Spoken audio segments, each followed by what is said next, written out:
Të nderuar televizionistë me mbrëma, mirë se erdhët në programin Studio e Hapur, unë jam Eni Vasili. Në ndaj vetëm 10 ditë nga dita e zgjedhjeve, kur shqiptarët do të drejtohen kutive të votimit për të shprehur preferencën e tyre politike. Në fakt, fushata zgjedhore po kështu i përballë qytetarët gjithmonë me premtime elektorale, shpesh herë realiste, po edhe shumë herë utopike. Disa prej tyre mund të jenë edhe utopike. Megjithatë, qytetarët kanë për detyrë të shkojnë pranë kutive të votimit dhe të zgjedhin sipas tyre alternativën që i ka bindur më shumë gjatë fushatave elektorale. Po përveç premtimeve, shumë e rëndësishme është edhe llogaridhënia në fund të mandatit. Kjo vlen sigurisht sidomos për forcat të cilat duan të rikonfirmohen në zgjedhje. Cilat kanë qenë premtimet që ka bërë mazhoranca e majt, që është aktualisht në pushtet dhe që mbaron mandatin në shtator, qeverisja në shtator të këtij viti. A i kanë mbajtur të gjitha ato, cilat janë premtimet që kanë mbajtur dhe cilat janë ato që nuk kanë mbajtur, cilat janë arsyet për premtimet që nuk kanë mbajtur nëse ka të tilla, cilat janë premtimet e Bashës sot dhe sa realiste janë ato. Ju prezantoj me një herë të ftuarit e mbrëmjes së sotme. Me mua është Pandeli Majko, deputeti i Partisë Socialiste. Mi mbrëma? Mbrëma. Faleminderit që jeni me mua, zoti Majko. Ervin Bushati, deputeti i Partisë Socialiste. Mi mbrëma? Mi mbrëma, faleminderit për ftesën. Faleminderit gjithashtu që jeni me mua. Genc Pollo, deputeti i Partisë Demokratike. Mi mbrëma? Faleminderit zoti Pollo. Dorian Teliti, kandidat për deputet i Partisë Demokratike. Mi mbrëma? Faleminderit që jeni në studion e hapur të gjithë për të folur sot për një temë të rëndësishme që në fakt gjatë kësaj fushate elektorale është folur shumë pak. Është bërë politik shumë, por nuk është folur për premtimet sa janë mbajtur ato, po dhe për premtimet për të cilat sot opozita angazhohet. Do doja ta filloja me ju, zoti Majko, nëse është e mundur në një vështrim të përgjithshëm. Sot që kërkoni votën qytetarëve, që kërkoni të jeni një parti e rikonfirmuar në pushtet, sa mendoni se keni mbajtur premtimet tuaja dhe sa të legjitimuar jeni pranë këtë kërkesë i bëni qytetarëve për të rikonfirmuar? Shikojeni, nuk besoj që ne bashkë me Ervinin kemi ardhur këtu për të thënë që pas 4 vite Shqipëria është brendësisht me lule. Ta themi që në fillim këtë, nuk është as për të hequr si popullor apo pragmatist, por mendoj se ajo që sot gjithë publiku shqiptar pret të dëgjojë nga partitë politike është se çfarë modelesh ato kanë ndërtuar dhe po ofrojnë për të ardhmen. Nëse do marrë shumatore në premtimeve që bëhen në fushatat elektorale, kam përshtypjen se në fund fare do duhen disa miliarda euro për t'i realizuar të gjitha ato. Në sensin e realizimit të plot të gjitha premtimeve. Ajo që ne diskutojmë sot si Parti Socialiste pas 4 vitesh, duheshin gjitha ato miliarda? Më lejoni të shpjegoj.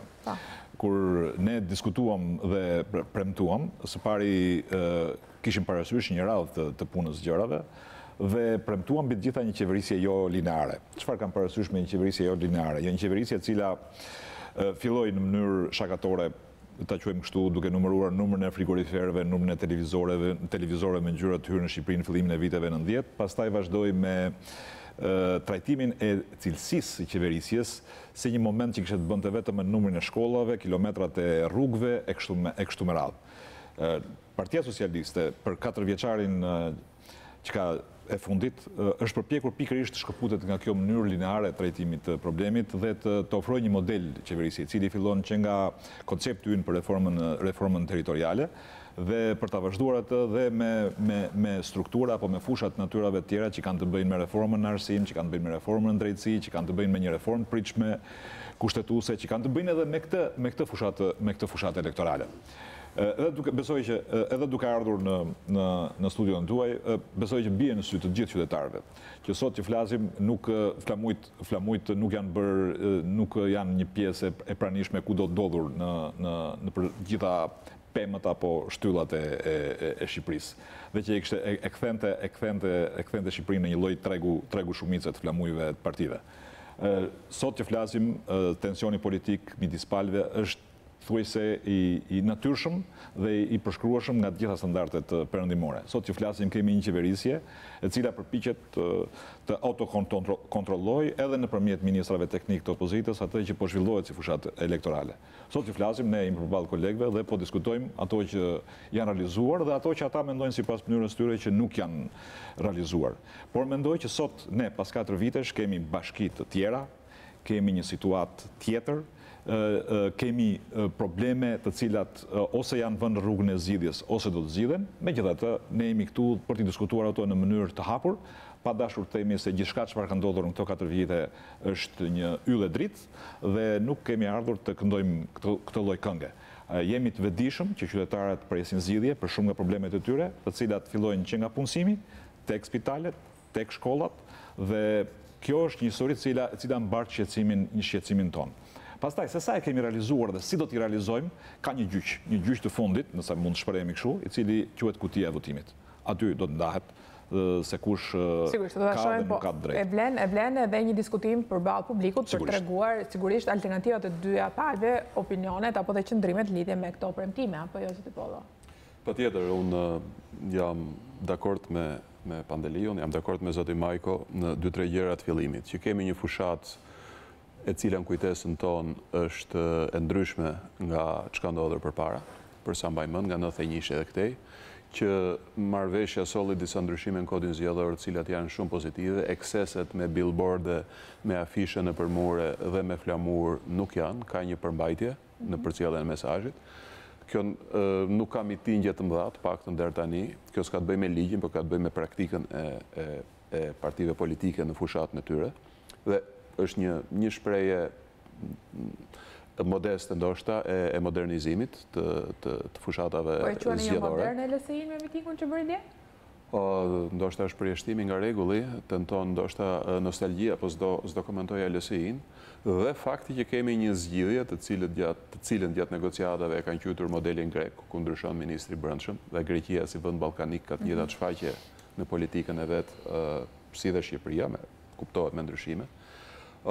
Shërben pra ministrat të cilët janë vënë nga opozite, janë teknik, por kujdesen që mos ketë, ose të kufizohet abuzimi, se abuzim padyshim që ka nga partia në pushtet, ose partitë në pushtet, të kufizohet abuzimi që mund të bëhet me administratën dhe me resurset publike.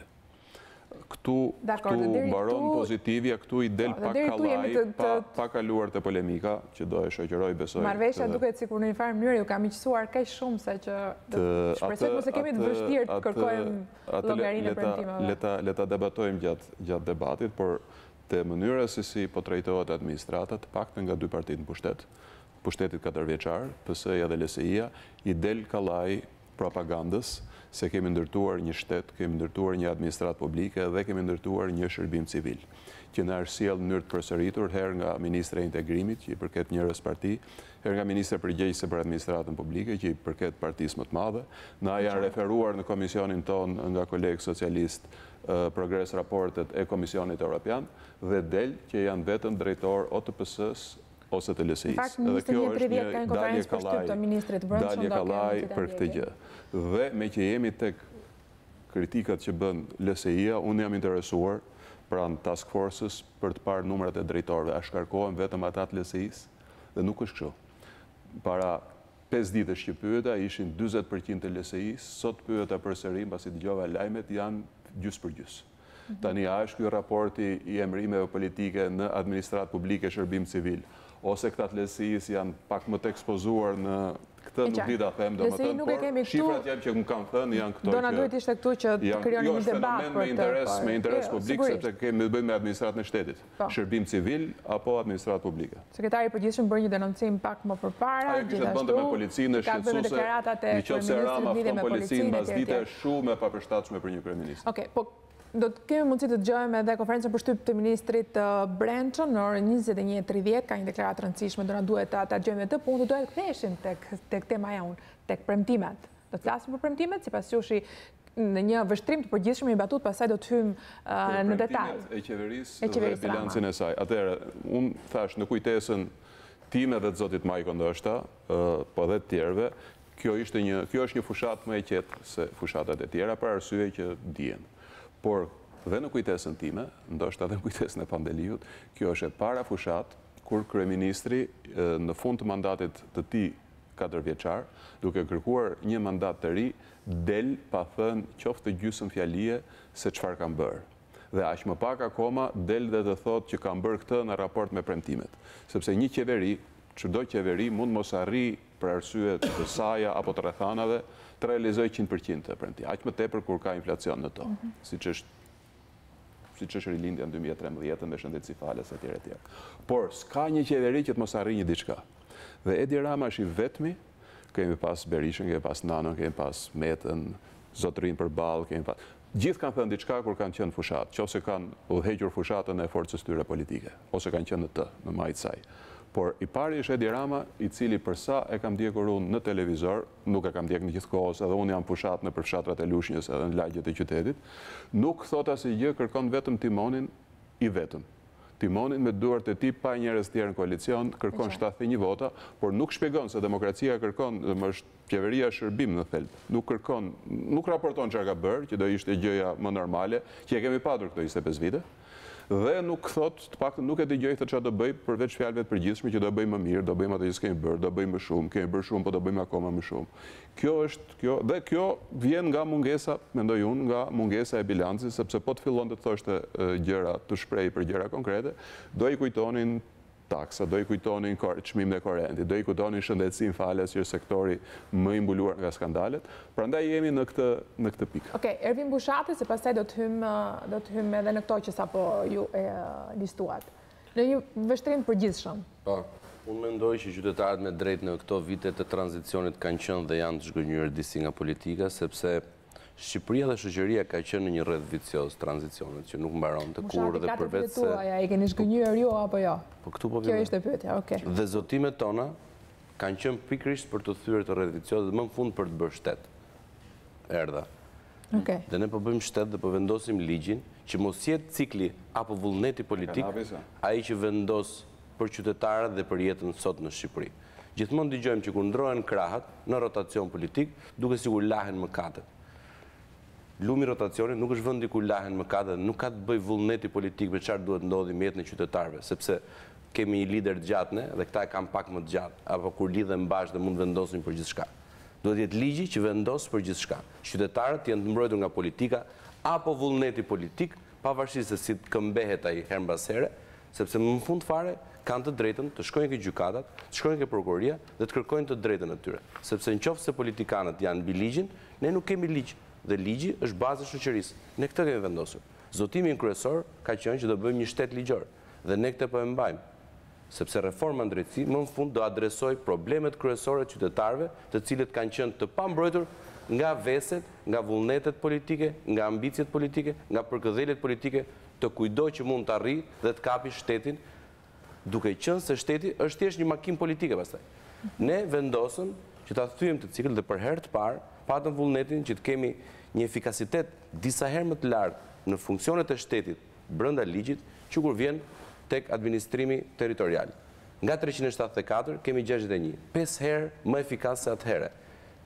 Reforma në energjinë ishte dhe është sot një histori suksesi, siç e thot Banka Botërore dhe FMN-ja, ku humbjet prej 150 milionë eurosh në vit, të cilat e kishin bërë financën publike si një kullonjë se makaronash, ku largoheshin gjithë këto para vit për vit, sot nuk është më problem, nuk është më një gur i varur në ekonominë dhe në jetën sociale të qytetarëve, por është një vlerë e shtuar. E njëjta gjë ka ndodhur me shumë reforma tjera, financat publike, reforma në arsimin e lartë, dhe kryesorja kurore e të gjithave është reforma në drejtësi, që ju e kishit në dorë dhe pavarësisht se qeshni, ne nuk qeshim me 95% vullnetit qytetarëve, sepse është i njëjti vullnet që kanë me antarësimin NATO, me Bashkimin Evropian, me orientimin euroatlantik. Qytetarët shqiptarë kanë qenë gjithmonë të dhunuar, jo vetëm nga diktatura dhe politika her mbas here, por kanë pasur një ses shumë mirë orientime dhe busulla e tyre gjithmonë 95% tregon ato që duan dhe ne po bëjmë ato që duan. Pra ai keni bërë qendrimet dhe keni jeni tërësisht të legjitimuar si forcë politike. Kemi vendosur, shikon, në 4 vite e tham, e thot dhe kryeministri, e themi të gjithë bashkë, ne nuk bëjmë dot mrekullira, se ti aq kollaj nuk do të dilim as të zgjidhim një kryeministër, po do të zgjidhim një kryemagjistar. Vasili, na lejohet ne të jemi të pakënaqur? Jo, ju e dini. Po tani se duket sikur është çudi e madhe që ne po shprehim pakënaqësi dhe jemi të pakënaqur me atë që ne edhe për arsye se pakënaqësie po i drejtojmë popullit dhe themi duam të bëjmë më shumë. Ne shkruajmë që do bëjmë mrekullira. Dhe për 4 vite nuk mund të bëhet diçka që ishte aq kollaj, kishte bërë Saliu i parë, që e kishte gjithë vullnetin dhe e kishte gjithë besimin dhe e kishte të gjitha në dorë, as Saliu i dytë. Prandaj ka pasur një impenjim që është maksimal, normal që janë thyer shumë norma interesi, janë thyer shumë lidhje të këndshme mes politikës, ekonomisë, biznesit dhe interesave dhe grupeve të caktuara. Por më në fund do bëhet. Partia Demokratike nuk ishte gati ta bënte reformën drejtësi. Dhe ne toleruam, u treguam të vetë përmbajtur, tamam si një krye familjar dhe jo si një bajraktar që ruan kullën me pushk, dhe dolëm aty dhe bëm një marrëveshje që më në fund ta mos jem paranojak, pavarësisht se do humbasin nesër, po të vinë dhe të kenë ca garanci që të kenë një garë. Unë jam krenar që kam një kryeministër që toleron, është i vetë përmbajtur si një krye familjar dhe jo një krye bajraktar që e mbron kullën me pushk. Kush Edi Rama është i përmbajtur? Është shumë i përmbajtur se ai 21 janarit që doli aty dhe na ka shtirë me pushk gjithë dhe bashkë. Do merremi vesh për që në kohën që do flisni unë nuk do bëjmë asnjë ndërhyrje. Do të lutesh, Majko, unë e kuptoj, po do bëjmë edhe debat. Jo, lutem. Tani, o do bëjmë monologje. Po mund të vej kjo histori. Edi Rama tani, ai ka cilësi tjera që po thuhet, por këtë bëjmë debate. Se mendoni të në opozitë merrnit 4, 5, 6 ministra? Mund bëjmë debate asnjëherë. Se keni parë ëndrat më të bukura. Edi nuk është i përmbajtur, Edi ka cilësi, Edi Rama ka cilësi tjera, kështu që ishte që ka pasak, po në qoftë se do të diskutojmë që një pjesë e asaj që po diskutojmë për të ardhmen e qeverisë dhe Shqipërisë, do diskutohet mbi bazën e cicmicave, dakord, po ne kemi ardhur për një debat pak më serioz. Jo, serioz, po debat. Jo monologje. Unë vetëm për këtë ftesë kam, nuk jam e mirë kuptuar nga ato që thonë zoti Majko, po ne po këmbehemi në argumenta. Argumenta, pyetje, batuta patjetër. Ne debat do bëjmë sepse ne jemi opozitë, dhe opozita është si puna sindikateve, gjithmonë më të gjalla se sa mazhorancat. Megjithatë, bën disa premtime 2013 dhe qytetarët shqiptar ju besuan. Ju dhanë një tufë me vota, ju dhanë qeverisë, ju dhanë çelësit e qeverisë, dhe sot që kanë kaluar 4 vite, ju si mazhorancë do të jepni llogari çfarë keni bërë me premtimet tuaja. Do ta nis pozitivisht me një premtim që ju e keni mbajtur. Premtimi i uljes të TVSH-s në turizmin, shoqëri Zotit e premtua ta bënin në muajt e parë, nuk e bën në muajt e parë, e bën në muajt e fundit qeverisës dhe për to ju themi bravo që e keni bërë. Ama si opozitë kemi detyrë t'ju kritikojmë për ato premtime që ju s'keni mbajtur. E fillojmë me premtimet kryesore. Sistemi i taksimit premtuat që 97% shqiptarë do të paguajnë më pak, sot të tërë paguajnë më shumë. Kjo nuk ka asnjë pikë diskutimi, kjo nuk ka as fare të bësh debat, të çdo që të pyesësh, të tërë barrën fiskale në kurrizën e tyre, qofshin konsumatorë apo qofshin biznese, e kanë më të rritur. Premtuat rritje të pagave dhe pensioneve. Asgjë nuk bët në 4 vite, u kujtuat vetëm 3 muajt e fundit të rrisit paga dhe pensionet, edhe e rritje që juve keni bërë, që qyrë Zotit që e bërë, sepse ne kishim 3 vite gjysë që kërkonim me anë të amendamente dhe që parasqishin në kur disuaj që diskutonin projekt buxhetin, paketat fiskale kështu me radhë në parlament, asnjëherë nuk na miratuat kërkesat tona që ju të përmbushnit detyrimin tuaj për të mbajtur premtimet. Shqyrë Zotit muajt e fundit para zgjedhjeve u kujtuat që të bëni rritjen e pagave, megjithatë, për sa i përket pagave, i rritet pagat me 10%, kur fuqia reale blerëse konsumatorëve si pasojë rritjes çmimeve ka rënë me 20%. Pra realisht nuk kemi sot më shqiptarët 20% më të varfër, por thjesht i kemi 10% më të varfër. Për sa i përket pensioneve, vlen në njëjtë logjik, që nuk janë më 20-21% më të varfër si efekt të rritjes së çmimeve të përgjithshme gjatë këtyre 4 viteve, por ama i kemi 13-14% më të varfër, sepse pensionet arritur mesatarisht 7-8%. Premtuat rritje të investimeve publike dhe investime serioze. Asgjë nuk keni bërë, përveç palmave, fasadave, cagurëve të qyteteve, keni bërë sa qendra të bukura për syrin tuaj, por jo për syrin e gjithë shqiptarëve. Absolutisht nuk kanë asnjë lidhje me return me kthyeshmërinë e investimit. Janë thjesht për të kënaqur syrin e kryeministrit, i cili është i fushës dhe do t'i ketë gjëra të bukura pas shefit të tij, megjithatë të blesh palma nga 3-4.000 euro. Të sjellësh gur nga gjithë Shqipëria me nga 2-300 euro copa gurit, sa masa e shishes. Ndërkohë që varfëria është përhapur në gjithë Shqipërinë është diçka totalisht e papranueshme. Ato po janë gjëra që duhen bërë, pasi të kemi sistemuar një problematika dhe hallë të gjithë qytetarëve shqiptar në vija të përgjithshme. Ti kemi sistemuar ato, shqiptarët mos vuajnë më për çapën e bukës dhe të shohin mendje mesdretar të dollapi bukës, pastaj ti bëni edhe këtë gjë që keni bërë. Për sa i përket stresave në nevojë, premtuat që do rrisin ndihmën ekonomike për stresat nevojë, bë të kundërtën, hoqet 40.000 familje padrejtësisht në këndvështrimin tonë, megjithatë kjo gjë do vërtetohet momenti që do kryen auditime serioze për sa i përket këtij fenomeni, dhe në anën tjetër marrim edhe rastin tjetër të kemi edhe 1 minutë lutem, marrim dhe rastin tjetër që kemi për të përndjekurit politik një premtim absolutisht i pambajtur. Me ritme që ka sot qeverisja aktuale gjatë këtyre 4 viteve, duhen plot 21 vjet për të përmbushur detyrimet financiare ndaj shtresës përndjekurit politik. Premtuat që do të mbështesin bujqësinë, do të investojnë ma 160 milion euro në ujitje dhe kullim, keni investuar vetëm 20%. Pra një premtimi mbajtur vetëm 20%. Premtuat që do ulin çmimin e energjisë me anë të përmirësimit të menaxhimit sistemit dhe uljes së TVSH-s në 6%, përkundrazi çmimin e rritët për 80% shqiptarëve që hoqet fashën mbrojtëse. Nga ana tjetër, bët reformën territoriale, është e vërtet, nuk është reformë territoriale, premtuat një mirë menaxhim të pushtetit lokal, është thjesht një reformë harte, pra kemi ndryshim hartash, pasi sot shërbimet komunitare dhe bara që i bie biznesit dhe konsumatorit për të marrë shërbimet komunitare nga bashkitë, realisht janë më të vështirësuara. Ju jeni vetë kandidat për deputet, jeni të dy në zonën e Tiranës, nuk dihet kaq shumë në Tiranë, sepse Tirana ka një formatim tjetër, po të dalësh nga Tirana, të shkosh aty ku ka pasur komuna, aty ku ka pasur bashkitë vogla, ndryshimi territorial ka përkeqësuar dhënien e shërbimeve dhe i ka rritur kostën e tyre. Ndërsa për sa i përket një arritje tjetër që keni bërë, nuk e kishit premtuar fajkish, kishin premtuar të kundër, ishte kanabizimi i vendit, i cili ka kriminalizuar shoqërinë dhe me këtë i vjet kapaku, pasi në momentin që kriminalizohet shoqëria, të gjithë ne që jemi pjesëtarë të shoqërisë, pavarësisht funksionit që kemi, civil apo politik, jemi të tërë të ndikuar negativisht. Ky është listimi i opozitës, në fakt ne do t'i listojmë me radhë të gjitha, mirë presim replikën, a? Jo, absolutisht. Dorian, ku keni punuar ju ka qeverisur Partia Demokratike? Në Ministrinë e Financave, pedagog në fakultet, pedagog i jashtëm. Besoj që do ma mirë kuptoni faktin që po njës konstatimin me një fakt shumë thjesht që fushata e Partisë Demokratike shkëlqen me mungesat e veta. Mendoj që duke thënë këtë, kam nënkuptoj disa mungesat cilat unë do t'i doja do t'i kisha këtu dhe një nga këta do t'i ishte i shefi i Zoti Dorian, Zoti Bode. Megjithatë, kjo është normale në politik dhe nuk e din nëse janë dakord. Do ta vazhdoj. Jeni dakord ju me këtë që thotë Zoti Majko? Besoj që nuk ja vlen tani të pyesni kolegët e mi nëse janë apo nuk janë dakord për diçka që nuk ja vlen të kërkohet apo të bëhet kjo pyetje. Ajo që mendoj unë se ka vleft në këtë diskutim sot nuk është një leksion për studentët me shifra.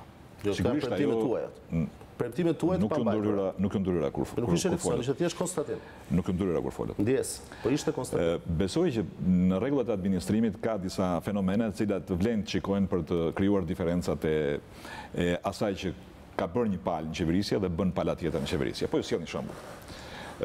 Në përgjithësi zonat e legalizuara kanë qenë zonat të cilat kanë qenë bankat e votave të Partisë Demokratike. Është dëshpëruese shikosh se si ka qenë niveli legalizimeve apo administrimi i këtij procesi në periudhën e Partisë Demokratike me periudhën e 4 vjeçare të Partisë Socialiste. Nuk ja vlen as të hysh në përqindje apo në numra mënyrës se si është bërë ky administrim dhe ne këtë e konsiderojmë një nga sukseset tona më të mira. Së dyti, përmendet pa dashje, mbase pa dashje, faktin që ne nuk i kemi trajtuar mirë të përndjekurit politik krahasuar me periudhën e Partisë Demokratike. Seriozisht e keni? Patjetër. A mund të më jepni një shifër? Patjetër. Në 2013 do të tani shifrën pasit mbaroj unë. Pasit mbaroj unë. Jo, sepse do edhe publiku na ndjek. 30 milion dollar planifikuar në 2013 nga qeverisja e Partisë Demokratike. 20 milion dollar. Është një herë pasit mbaroj unë. Pasit mbaroj unë. Ta bëjmë interaktive. Mirë është sepse në kalkulimet tona del që ne jemi përgjigjur kësaj shtrese sipas detyrimeve ligjore shumë herë më mirë se sa Partia Demokratike. Megjithatë, ne këtë nuk e kemi konsideruar sukses, ne e kemi konsideruar detyrim. Dhe nuk ka qenë tek pjesa e premtimeve, po ta quaj kështu të zëshme, apo të trajtohet si kanotacion i një qeverisje të suksesshme. Tjetër ishte ajo e legalizimit. Meqense keni punuar tek Ministria e Financave. Besoj që çdo drejtues i Ministrisë së Financave do të ishte në një pozitë shumë të vështirë kur shikonte se shteti shqiptar nga qeverisja e mbarshme kishte lënë kontrata të hapura në një vlerë për rreth 700 milion dollarësh, të cilat i kishin detyruar kompanitë të merrnin kredi nëpër banka, dhe tani o do kishin dy zgjedhje, o do falimentonin ose do të merrnin parat nga shteti. Që ishte më e keqja, i gjithë kjo shumë nuk ishte shnuar ndonjëherë në vleftat e buxhetit, në letat e buxhetit të shtetit. Tani e gjithë kjo histori ishte fillimi i qeverisjes së Partisë Socialiste. Ne nuk e filluam 0-0, po e filluam me minus 700 milion. Dhe për të diskutuar suksesin dhe mos suksesin e një qeverisje, është mirë të diskutohet fakti që qeverisja socialiste nuk u mort të thoshte prit, nuk hynë të detyrimet e mia kjo histori. Këtë do ta shikojmë si një projekt 4, 5, 6, 7 vjeçar ku kompanive do të vijë elitarin në fytyrë dhe do t'i trishin zvarr politikisht. Unë mendoj se ka shumë fenomene të cilat ne mund të diskutojmë, por nuk besoj se sot çështja e gurëve në bulevardin e Skënderbej, apo trajtimi i qendrave të qyteteve, bëhet sepse duhet i eshuar syri i Edi Ramës. Më falni që po ta them, por nëse qendrat e qytetit bëhen për jeshimin e syrit Edi Ramës, kjo as vend të diskutohet. Edi Rama shumë pak i rëndësishëm për të ndryshuar qendrat e qyteteve shqiptare. Ajo që po ndryshon aktualisht në Shqipëri nuk ka të bëjë me jeshin e syve të shqiptarëve. Ajo që po ndryshon aktualisht është se ne kemi ndryshuar mënyrën e zhvillimit ekonomik nga i lineari, i trajtimit të zhvillimit ekonomik, kaq kilometrar rrugë, kaq numri shkollave, kaq numri qendrave, kaq me një mënyrë tjetër, me një mënyrë të parë tjetër, të cilën kam përshtypjen ose nuk doni ta kuptoni ose nuk e keni kuptuar. Dhe po e filloi nga reforma territoriale. Ju keni bërë premtime konkrete në fushatën e Majkës, ose tani po monopolizojmë dhe nuk po bëjmë as debat. Në ish komuna, ju keni bërë premtime lineare, po keni bërë qeverisje jo lineare. Tani ta vazhdojmë. Mos u shqetësoni. Keni bërë premtime me shifra, me numra shkollash e tjera. Milini mo termat ekonomisë. Unë jam as specialiste. Jo, nuk tek specialistët, po kam një eksperiencë modeste. Mendoj që tek problemi i efekteve sekondare që kanë krijuar në ish komunat, qendrat e ish komunave, kolegu ka drejt. Ka disa probleme të cilat ishin të pritshme. Ishin të kalkulueshme edhe nga ana jonë, sepse një komunë ka pasur kompetenca të tjera, sot qendra administrative në varësi të Bashkisë Qendrës ka kompetenca të tjera. Dhe kjo është për të parë. Dhe këtë ne ndjejmë jo vetëm jashtë Tiranë, ndjejmë edhe brenda në Tiranë. Por ka diçka. Sot ka një mënyrë tjetër të trajtimit të zhvillimit të territorit. Po të shikosh kufirin që ndante Tiranën me Farkën, për shembull, që ka qenë një drejtues heroik i Partisë Demokratike, mos gaboj gjen se keni edhe në listën e Tiranës. Arrin të kuptosh se kush është mënyra, modeli i zhvillimit të Farkës. Kur thoni heroik, mund na shpjegoni? Heroik ishte si pak a shumë si kënaqësi e syve të Edi Ramës për t'rregulluar me gur qendrën e Tiranës. Jo, çdo qendër. Në rregull. Tani deri tani u ankohet pse s'po bëjmë debat. Në momentin që bëjmë një metaforë na thuat ç'ishte kjo. Pra, për të kuptuar modelet, boll shikosh ku ndahet kufiri midis Bashkisë Tiranës dhe Bashkisë dhe komunës së Farkës për të kuptuar se ç'batërti është andej dhe çfarë kosto duhet paguaj sot Bashkia e Tiranës për të sjellë në balancë atë që quhet Tiranë me atë që quhet deri dje Fark. Suksesi më i madh që kam përshtypjen o e kuptoni o nuk doni ta kuptoni është që sot nuk ka fshat me shërbime fshati dhe qytet me shërbime qyteti. Por reforma territoriale thelbin. Unë nuk ta thash që nuk ka probleme. Unë ta thash që ka probleme. Por sot detyron, kjo reformë po detyron kryetarin e bashkisë të qytetit deri dje të merret me kanalet e fshatit, të merret me problemet e fshatit, të standardizojë jetën, dhe të përpiqet të standardizojë jetën e Tiranës me jetën e Shëngjërgjit. Po mos u hym. Mirë. Mund të bëj replikë. Jo, nuk më bëni replikë, kam një hapësirë publicitare, më njëherë më pas do vazhdoj me replikën tuaj. Kalojmë në një hapësirë publicitare, është taksative.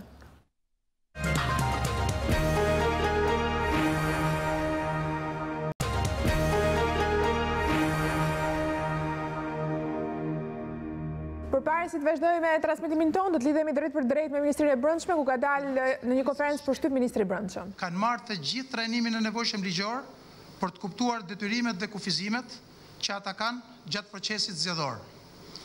Ligji për Policinë e Shtetit numër 108 i vitit 2014 kreu 11 detyrimet dhe kufizimet kryesore të punonjësit policisë. Neni 90 i tij përcakton qartësisht kufizimet në jetën politike të punonjësit të policisë së shtetit, të cilit i ndalohet të jetë antar i një partie ose organizate politike, të mbështesë fushatën e një partie, organizate politike, të një antar i partie politike apo të një kandidatit pavarur, duke marrë pjesë ose kontribuar fizikisht ose financiarisht. Kodi zgjedhor dhe udhëzimi i Komisionit Qendror të Zgjedhjeve numër 7, viti 2009 i ndryshuar. Vendimi i Këshillit Ministrave numër 473 i datës 1/6/2017 përcaktojnë qartësisht to kufizime ligjore.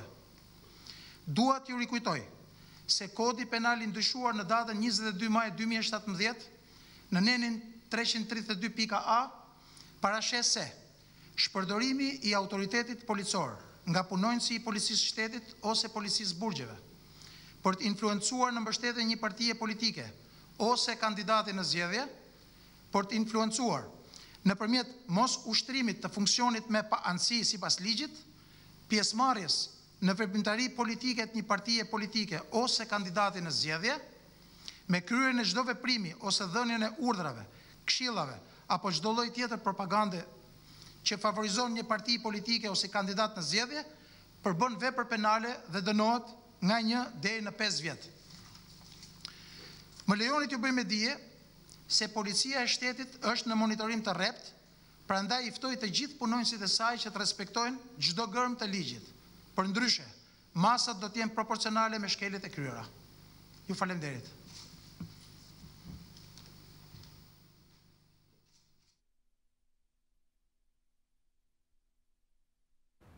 Rithemi në studio, ishim drejt për drejt nderuar teleshikues me Ministrinë e Brendshme, ku Ministri i Brendshëm bëri një deklarat që me sa duket shkon disi në favor, në qoftë se ta quanim kështu, edhe të asaj që tha LSI-ja. Pra, ishin të dyja qëndrimet në të njëjtin nivel, apo jo, zoti Pollo? Ne shpresojmë që policia të mos përfshihet kundër ligjit fushat edhe të zbatojë normat ligjore dhe të bëjë detyrat e veta. Kaq kisha unë për këtë gjë.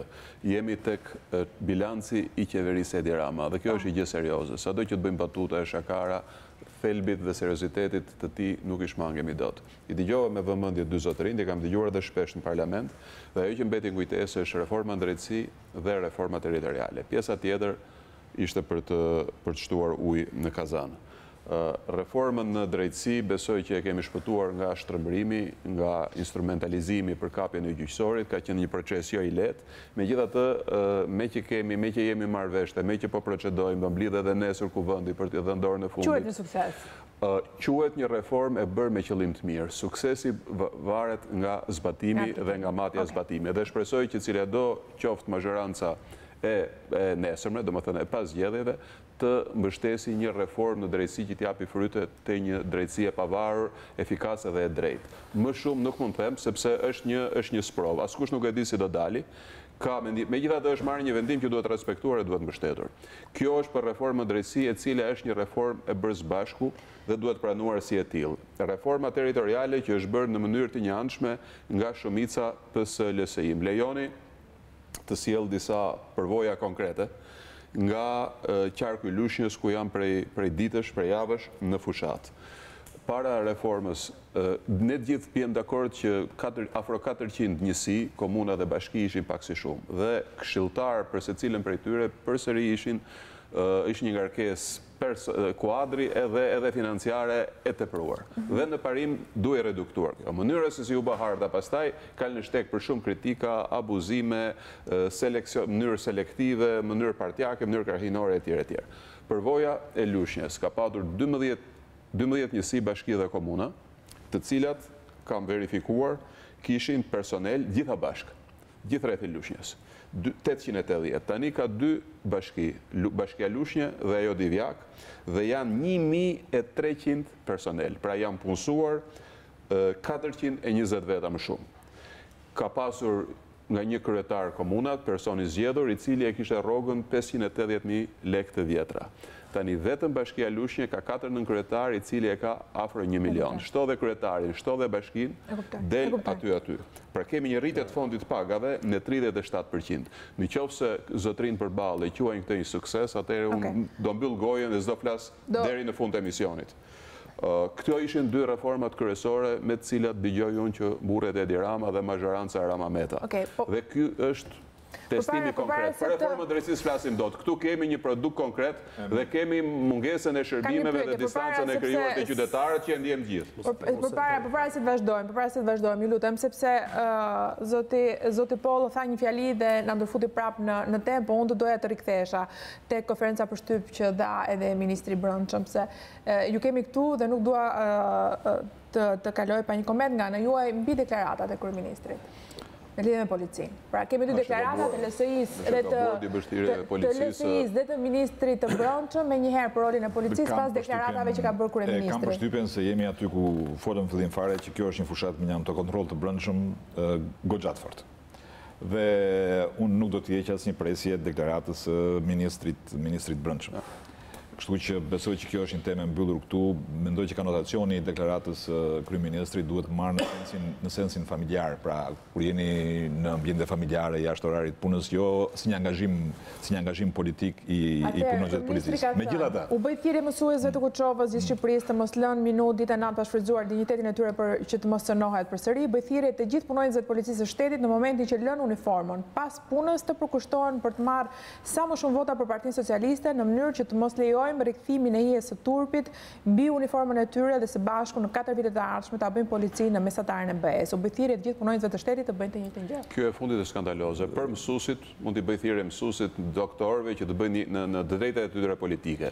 Polici si me uniform, si pa uniform, si në orar, po dhe jashtë orarit është polic dhe duhet të reagojnë nëse ka një situatë. Dhe nëse i bëhet thirrje për angazhim aktiv në fushatën politike, s'po hyn te vota, sepse është e drejtë qytetare, kjo është një deklaratë shumë e qortueshme e zotit kryeminist. Okej, ju e bët me dije doja komentin, po, ju e bët me dije sa herë. Por në parim vjen dakord që shpresojmë që policia të jetë e përmbajtur në këtë zgjedhje. Kjo është një dramë e madhe që tregon se po krijohet regjimi Edi Ramës në Shqipëri. Kështu e doni deklaratën time tani. Keni ministrin e Brendshëm që doli e përkrah, që është ministri teknik i Partisë Demokratike, që s'ka ndodhur asnjëherë në historinë e këtyre viteve. Po e them ndonjëherë, ju merreni me detajin e deklaratës thënë në Berat. Ka të drejtë, s'ka të drejtë.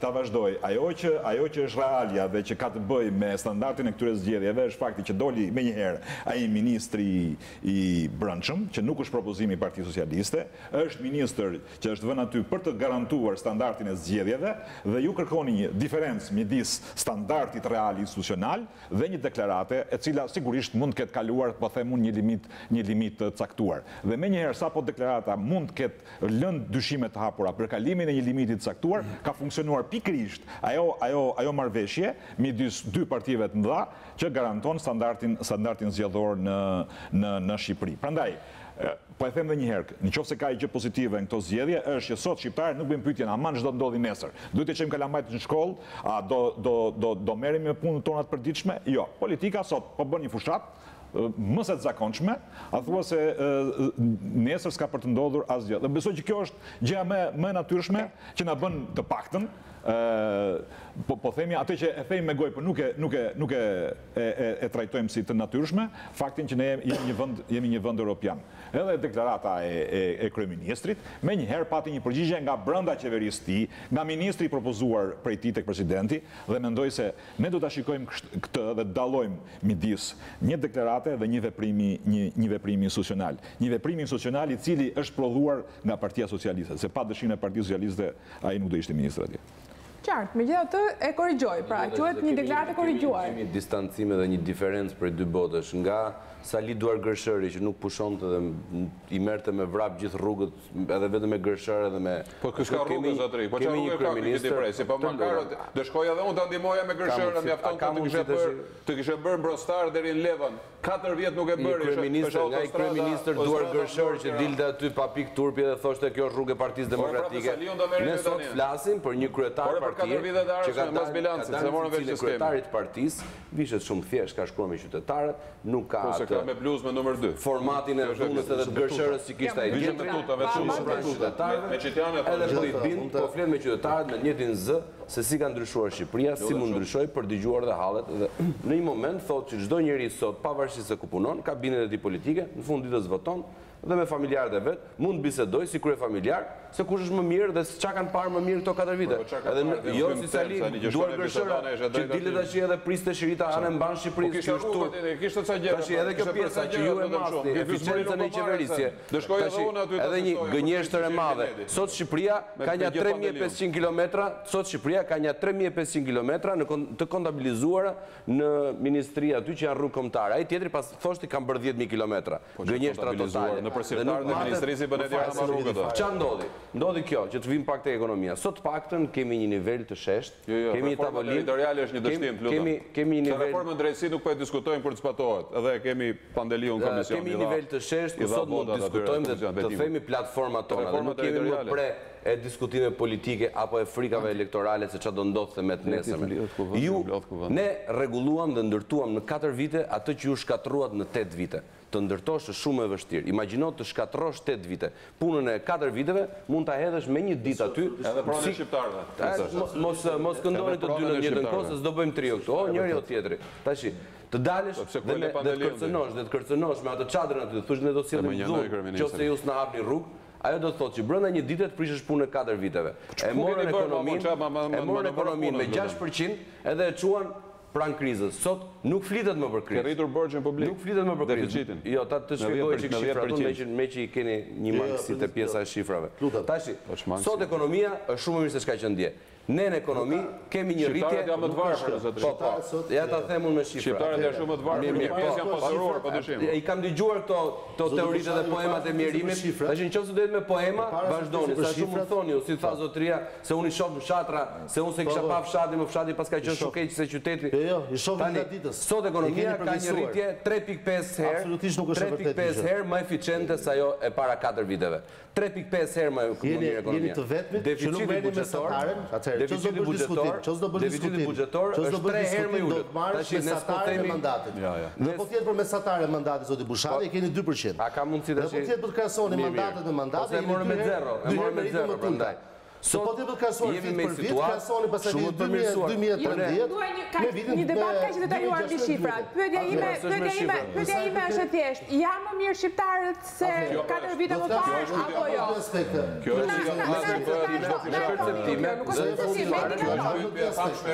Kjo është me indikator. Tash ajo tamam do merret vesh me datë 26. Ajo është pastaj se si kuptohet. Sot qytetarë shqiptar, ne nuk kemi partia që premtuam që do bëj Zvicër Shqipëria në një mandat mes Ballkanit. Çka kanë qenë? Ne nuk kemi premtuar që shefun e bardhë. Ja, shikoj se fillon të thjesht ajo djeg në punën tuaj. Ne nuk premtuam shefun e bardhë. As terapinë e shokut. Nuk dimë që 4 vite do bëhet mrekullia. Ju keni thënë mrekullia për 4 vite 90-ën. Edhe morat ne nuk e themi atë. Ne themi që sot është shumë më mirë dhe mund diskutojmë për planet si mund të avancojmë. Jepja falën. Po ta kapim në 3 aspekte. Para njëherë kur si e morën në vitin 2013, këtu po diskutojmë mirë dështimet e qeverisjes. E morën në vitin 2013. A janë të shqiptarët apo jo? Që bëjnë te kjo se do flasim për papërgjegjësinë e qeverisë. Qeveria thotë, unë nuk e arrita do t'i bëj gjërat e mia që unë premtova, pas bëra do t'investime, nuk rrita do t'paga, nuk rrita do t'pensionet, nuk mbështetja do t'bujqësinë, dështova në mbështetjen e shtresave nevojës, janë të tëra dështimet kryesore dhe madhore të qeverisë, sepse situatën e gjitha keq. Çfarë thoshte rilindja në fushat? Rilindja në fushat thoshte, borxhi është 100%, firmat kanë $2 miliardë detyrime, investimet e papaguara arrin në vlera kolosale, papunësia është 1 milion pa punë. Ku erdhi dhe bëri premtimet e veta duke parë këtë situatë. Pra duke thënë borxhi 100%, detyrimet të pafundme dhe papunësia 1 milion. Ku erdhi në qeveri nuk gjeti situatë, gjeti më të mirë situatën. E gjeti me i papunësi 230.000-240.000 papunë, e gjeti me i borxh 63%. E gjeti edhe me një nivel të detyrimit prapambetura, që ose diqyjnë detyrime, se nuk janë ato, se u kontraktui kompani, e cila u hodhën para të lutën të mos dërri. Ja fut kot FMN-ja, ju i dishit më mirë se FMN-ja. FMN-ja si pas burimit qeverisë shqiptare. Pra ne i vut drurin FMN-s, si që i vut drurin FMN-s edhe qezit, më të mirë në shifra se sa që thoshte në fushat, dhe kur ishte fushata, rilindja thoshte unë e menaxhoj situatën dhe i bëj të premtime. Kur e gjeti situatën 3-4 herë më mirë, thonë nuk e bëj dot. 10 herë më mirë. Thjesht elektoral. Folët për modelet, po është e vërtet ne kemi dallime shumë ndaj modelet tona. Ju jeni modeli fasadave, batutave, Facebookut, se kur punojnë ai kryeministri dhe ministri nuk e dim. Kjo është problemi juaj, por është edhe problemi jonë si qytetar, sepse ne duam funksionar pushtetar që të në krye detyrës, në krye të punëve, dhe nuk i duam që të rinë gjithkohës me tuta, pa tuta, se nuk është një vlerë se dole me tuta. Njeriu do të jetë njëri, le të vishet si doj, po të bëj punën në interes qytetarëve, le të vishet si ti doj shefi vet. Problemi është që të tallesh me qytetarët, të hysh në familjet e qytetarëve, të thuash që në Shqipëri, me gjithë problematikat që ka, të abuzosh me drejtat e njeriut, të abuzosh me bizneset, të abuzosh me gjërat që nga një sukses, kjo është diçka e papranueshme. Ne modelet tona ndryshojnë sepse ne nuk kemi modeli që hajde të bëjmë fasada, të bëjmë palma dhe të lyejmë muret e pallateve që janë në palmin e rrugëve. Modeli është investimeve dhe nëse ne po kemi qenë krenar dhe jemi gjithmonë krenar për investimet, me palmën në gojë, gjithmonë do të vazhdojmë. Gjithmonë të vazhdojmë të bëjmë investime publike.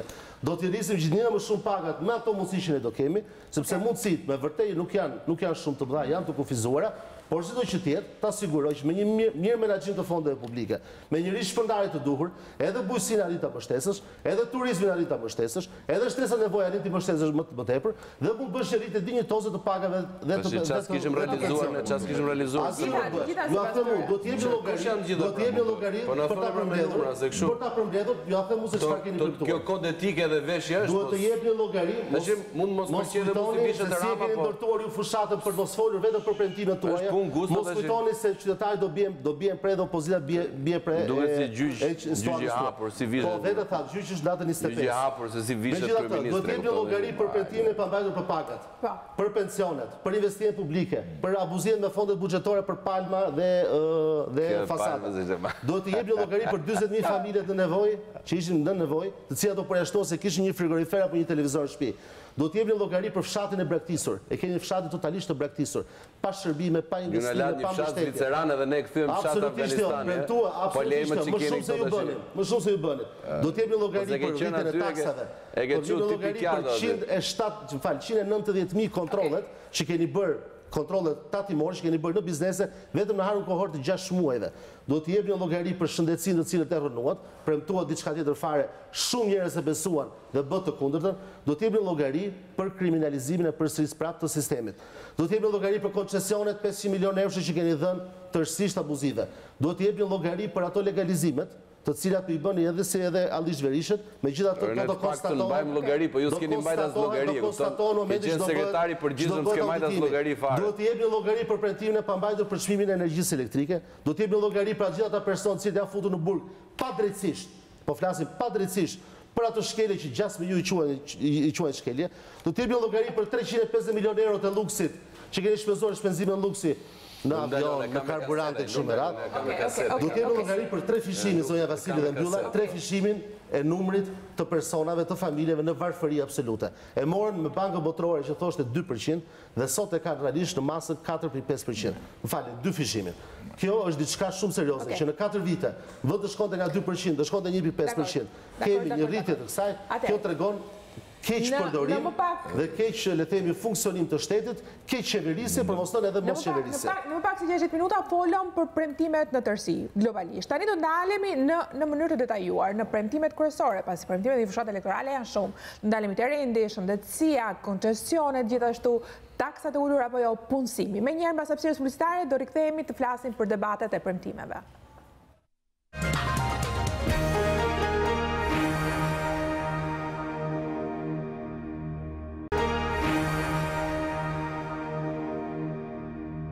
Rikthehemi në transmetimi, jemi live të nderuar teleshikues, jemi live në faqen tonë të Facebookut e Një Vasili Studio e hapur, në faqen e Balkan Webes dhe sigurisht në gjitha kanalet e News 24-s on air. Pyetja jonë që kemi hedhur në Facebook është pikërisht kjo: a janë shqiptarët më mirë se 4 vite më parë? Po lexoj disa nga komentet tuaja.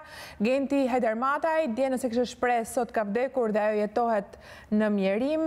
Ashtu jetojnë, por ka me ligj, ka zhvillim, ka dhe qytetrim. Kush punon jeton më mirë? Shumë ta janë komentet tuaja, faleminderit që na shkruani, vazhdojmë na shkruani, do të lexojmë për gjatë emisionit, po flasim për premtimet e mbajtura elektorale dhe jo. Dhe përpara se të jap zotit Majko fjalën, le të dëgjojmë në një insert shkurtër disa nga këto premtime që Rama i ka bërë në 2013, sa për të freskuar, më pas diskutojmë nëse janë mbajtur apo jo. Më pas do flasim dhe për premtimet e bashkës që po bën sot.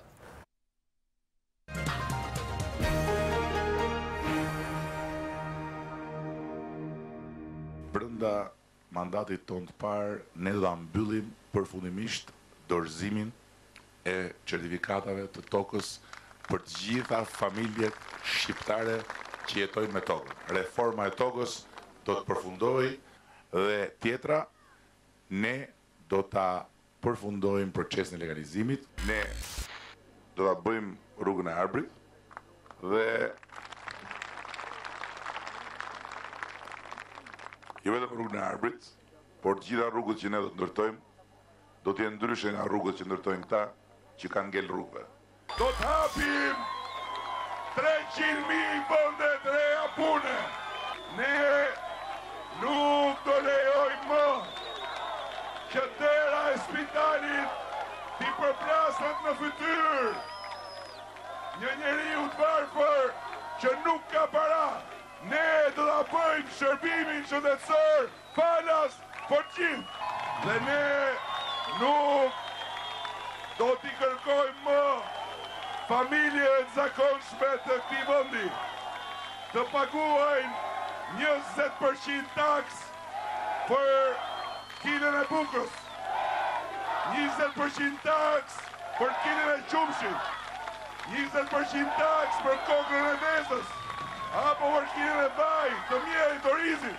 Ne do t'i bëjmë 0 taksat e ushqimit për popullin. Me shumë kënaqësi unë do t'ju jap të kopjet programit, edhe ju keni drejtën që mas 4 vitesh vini të matundit, thoni ku i ke, si ke mbajtur.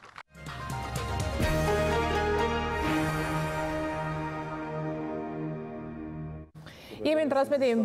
Do t'i Majko. Ekziston kopja vjetër, e kanë Kopjen e vjetër ka hedhur në ka kaluar nga një libër prej 100 faqe, ka kaluar në një broshurë të vogël shkurtër me thjesht 3 rreshta.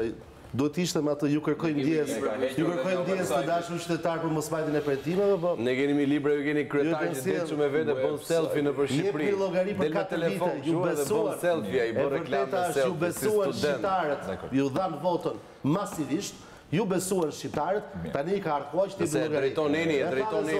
Si jeni, nuk jeni. Pas 4 vitesh ta zoti Rama, hajde dhe më kërkoni llogari. Ka ardhur dita që qytetarët shqiptarë kërkojnë llogari. Ne si opozit, edhe këtë funksion kemi. Kërkojmë llogari se çfarë kemi bërë. Okej, ja përgjigjen, ja llogari. Rofsh, na e mblodhe, na e bëre 8-2, ne jemi shumë të shqetësuar. Edhe besoj që ke marrë dhe goxha vota me këtë që sapo deklarove. Nëse ju nuk jeni të shqetësuar se Majko vjen keq, mund ta vazhdojmë. Sepse duhet mendoni, jo. Mund ta vazhdojmë. Jo, nëse një gjërat që janë kaq serioze. Unë mendoj që qytetarëve juve t'i kaloni me ironi, kjo nuk është as pak serioze nga ana juve.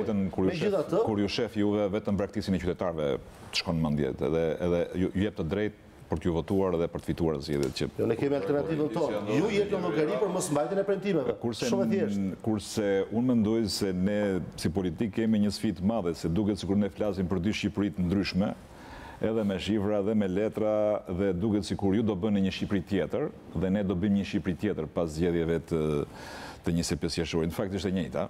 Dhe të dy palët apo të gjitha palët kemi vetëm një sfidë, ta shikojmë realitetin me sytë e njerëzve të thjeshtë, nëse mundemi. Nëse mundemi dhe të mos merremi shumë me historinë e palmave apo të shlloj benevrekësh vesh Edi Rama. Mendoj që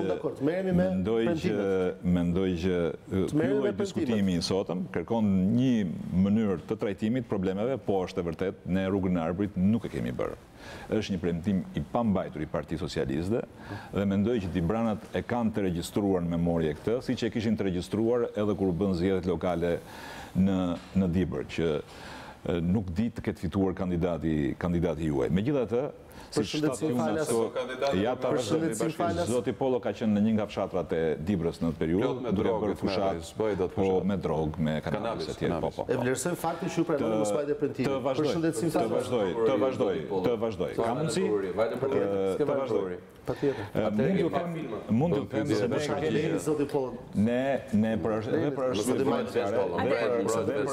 për arsye financiare kemi arsyetime, por megjithatë kemi edhe guximin të themi ajo që nuk është realizuar.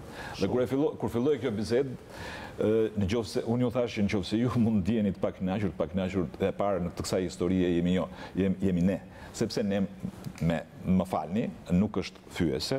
Modestisht dëshiroj t'ju them që ne nuk ju shikojmë si standardin e kërkesave tona. Ne standard kemi pritshmërinë tona. pritshmëritë që kemi pasur për veten tonë në 2013 dhe pritshmëritë që kemi ne për veten tonë pas datës 25. Për arsyet e thjeshtë, jemi të bindur që do fitojmë zgjedhjet. I kemi të gjitha mënyrat tona për ta testuar elektoratin, kemi dhe një diçka, kemi edhe një diçka, nuk mendoj mikuim se ata qytetarët e thjesht duan të dinë për atë që dhan votën, a ka mundësi të jepë llogaritë se nuk keni mbajtur premtimet, një njeri pas ekranit, pas ekranit televizorit, po s'kam mbaruar akoma, rrugën e Arbërit, nuk kam mbaruar akoma, për 300.000 vende të punës, shëndet si falas dhe TVSH për ushqimin bazë. Qytetarët duan të dinë këtë gjë. E bëjmë kritikën për veten time më mirë se ajo. Ajo që dëshiroj të theksoj është fakti që pas ekranit ne kemi qytetarë që nuk besoj se do na ndajnë në interesa me faktin që disa palma u kalbën nga klima e ftohtë e Shqipërisë. Ne kemi sfidë tregun e punës, papunësinë. Dhe sot nëse kemi një diskutim shumë të hapur se ç'do të bëjmë pas 25 qershorit është punësimi. Punësimi i cili fillon nga administrata publike me standardet e administratës publike. Kemi standarte shumë të mira të shkruara për administratën publike, por ne kemi pranuar mërzëtri. Dhe kur e themi këtë, e themi me gojën plot. Dhe duam një administratë më të mirë dhe më të përgatitur. Administrata që ne kemi sot në disponim. Dëshira ka njeriu shumë, më falë se po ndërhyj, po të themi çfarë për këto 4 vjet. Nuk kam mbaruar. Po me që jemi të punësimi, të marrim një përgjigje drejt për drejt. Është një premtim i mbajtur apo i pa mbajtur? Është një premtim i sapo filluar për të mbajtur. Kemi hedhur disa kualitete, po e formatojmë tregun. Në tregu i punës në Shqipëri, tregu i punës Shqipëri në periudhën e tyre ishte lajthaj një gazetë Chelsea dhe njoftimet që jepeshin në gazetat e përditshme. Ne kemi ngritur zyrat e punës, në fillim i njoruan, i shan, por jemi ende tek fakti që sa po ka filluar infrastruktura e tregut punës. Sfida sot nuk është se si shahemi ne. Sfida sot është një djalë apo një vajzë që mbaron shkollën. E ka shumë problem për të hyrë dhe për të konkuruar në një pjesë të rëndësishme të vendeve të punës në administratë civile, sepse ati kërkohet 3 vjet eksperiencë, sepse ata që e kanë shkruar ligjin duan të mbajnë ata që janë brenda dhe të mos lejojnë ata që janë jashtë. Nëse se vetëm administratë Po flasim për tregun e punës. Kemi rastin e Lushës, kemi rastin e Dibrës. Ne kemi shumë privat sot. Ne kemi një treg privat. Simpatizanti PS-s nuk futet shumë të paregulluar për sa i përket tregu që ju doni. Për sa i përket tregut punës. Po tani çka ke këtë zhurmosur burr? Nuk është zhurmosur, po jam argumente. Mund ta vazhdoj unë se ai që po na dëgjon, nuk të dëgjon as ty as mua. Vazhdojnë, na dëgjon të dyve. Tani a mund se ta vazhdojmë tani? Atë të palmave e mora vesh. Kena një histori edhe 3. Shëndetësisë falas. Vazhdo. Të 300.000 vendeve të punës? Në rregull. Po si në rregull. Të TVSH-s ushqimeve bazë? Shqyr. Të vaj, të sheqerit, të rizit, gjitha me radhë. Të TVSH-s energjisë elektrike? Tani mund ta vazhdojmë. Po pse kjo është diskusa. Kemi ardhur të diskutojmë për hallin e qytetarëve. Shqyr. A kemi ardhur të diskutojmë për hallin e qytetarëve? Shqyr që erdhe ti dhe ndriçove. Diskutojmë problematikën e qytetarëve. Tani mund ta vazhdojmë biznesit. Për taksat e rritura të biznesit. Ajo që po diskutojmë dhe që thjesht më krijon një ndjenjë bezdije është që sinqerisht nuk mendoj se shifrat e matematikës janë gjithçka në këtë që po diskutojmë. Ne do kemi shumë sfida, të cilat nuk mbyllen me votimin e 25 qershorit. Ta besoj që të dy palët e ndajmë këtë si histori. Ajo që ne do të kemi sfida më pas, do të jemi me ofertën e të ardhmes për të rinjt dhe për njerëzit që jetojnë në Shqipëri. Kërkesat për të shkuar në migracion janë shqetësuese. Dhe ne në këtë nuk e shikojmë si një histori që ka të bëjë me palmat apo me çfarë vishet e dramës. Por ka të bëjë me cilësinë e qeverisjes. Pse po kërkojmë ne 71 vota sot? Po kërkojmë se duam lakrorin, timonin, tapsin, baklavan, hallvasin? Jo, mërzotri. Duam një kontroll të plot të një partie të përgjegjshme, e cila ka më shumë se sa 100.000 vende pune për shtet. Ne kemi krijuar një histori që sot të vjen një antar partie dhe të thotë ajo partia tjetër i fut njerëzit e vet në punë, ju s'të fusni në punë. Dhe kjo është sfidë që ne duhet ta mund ta vazhdoj. Patjetër, po një pyetje. Ne kjo është një sfidë që ne jo vetëm na ka deformuar tregun e punës, por na ka deformuar marrëdhënien politike të votuesit me politikën. Dhe ai thotë, po çfarë më afronti mua? Po çfarë punë më afronti mua? Dhe ne po diskutojmë, jemi dy palë që diskutojmë 100.000 vende pune që fillon nga roja e derës deri te kryeministri. Dhe tani duket sikur për atë votuesin e thjesht ne zjemi kush do i marrë këto 100.000 vende pune. Dhe ajo që po diskutojmë ne është diçka më shumë. Është diçka më tepër. Zoti Pollofa, reforma territoriale ishte një dështim. Po mirë, ja, dakord, dështim ishte. Sipas mënyrës suaj.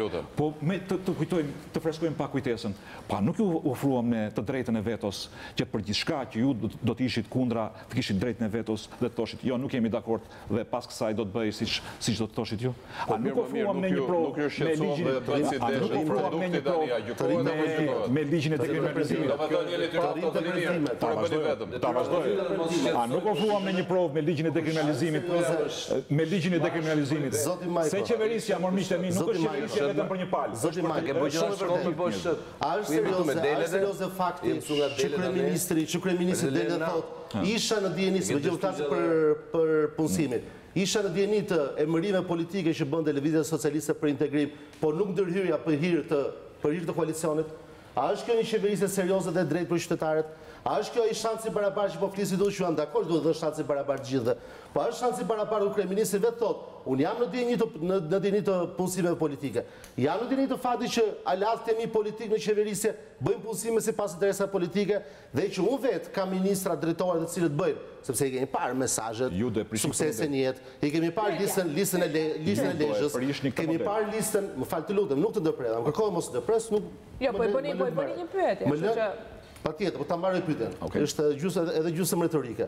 E kemi parë listën e Lushnjës, kemi parë listën e Fierit të emërimeve që shkojnë mesazhet deputetëve drejtorave mëro këtë. Tani nëse kjo është Shqipëria që ju doni, kjo është Shqipëria që ne s'duam. Megjithatë, problematikat janë tuaja. Ne këtu sot jemi mbledhur për të thënë, për të diskutuar çfarë premtimesh keni bërë ju, për cilët morët ato 1 milion të votat e famshme, që i morë vitin 2013, i morët votat, bravo ju qofë, qytetarë ju besuan, ta që to premtime do të marrë një nga një, nëse neve kalojnë në demagogji, atëherë hajde hapë një simpozium shkencor, kjo është tjetër çështje. Tu jemi përballë qytetarëve shqiptar. Bëjmë një diskutim. Jemi përballë qytetarëve shqiptar. Dhe unë dua t'i kapi nga një koment disa prej. Atëherë, edhe një herë, të pak disa nga premtimet kryesore, do doja që të kalonim në një koment gjithë të ftuarit. Mund ta vazhdojmë për punësimin që t'jemi Zotimi parë ishte që ne evituam një 97 të dytë, që për të PD-ja dhe Sali Berisha e bën gjithmonë. Ajo dyshja Batman dhe Robin, Berisha dhe Bode, këtë njëtën gjë ka bërë. Edhe ky zotëria këtu që bën shëllësi me Dele, po njëtën gjë ka bërë. Ne 97-ën e dy nuk e lejuam ndoshta. Se çfarë bën këta? Bën piramidat atëre dhe s'flisnin fare.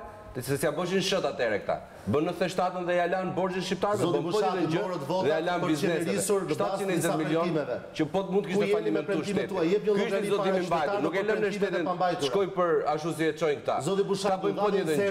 Partia Demokratike këtë ditë bëj gjithmonë ja. Ne nuk e lamë shtetin të shkonte në grop. Kjo është e para dhe shumë e rëndësishme.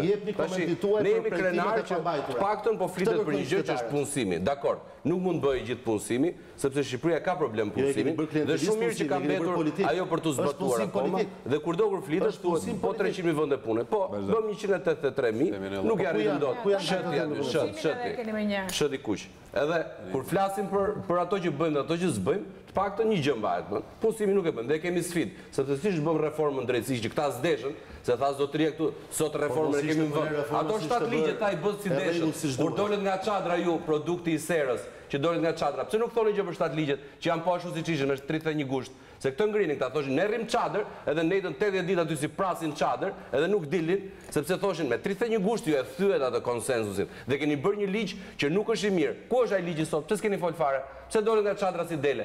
Po rrje zotëri se ju nuk doni dini fare për ligjet që miratohen dhe ligjet s'kan të bëjnë fare me ju edhe kanë të bëjnë me ata që i sollën. Se erdhi ambasada amerikane edhe ju mori për veshit kuq gjithëve, se të gjithë vesh kuq jeni, edhe erdhi dhe ju bëri të votoni të gjithë. Se nuk kishit ardhur për të votuar, edhe s'kishit dalë nga çadra, edhe që del ai aty si selfie i studentit, edhe del në për atë. Ne jemi dakord që nuk është zbatuar ai. Nëse je vitur çdo fitosh, nuk e pse je nervoz. Ky është problemi jon. Nuk ka pëlqen kurrë sfida Partisë Demokratike, sepse nuk janë të afta bëjnë atë punë. Ata kanë një pras të rritur aty në serë, dhe është një hibrid që nuk është bio, është i rritur në serë. Vazhdoni rrini në serë, se s'keni bërë dalë me fol me qytetarët. Se po mos ju kishin marrë prej veshit kuq, nuk do votonit ju. Edhe shët bëhe aty në parlament, kur të marrin për veshit dhe të fusin parlament.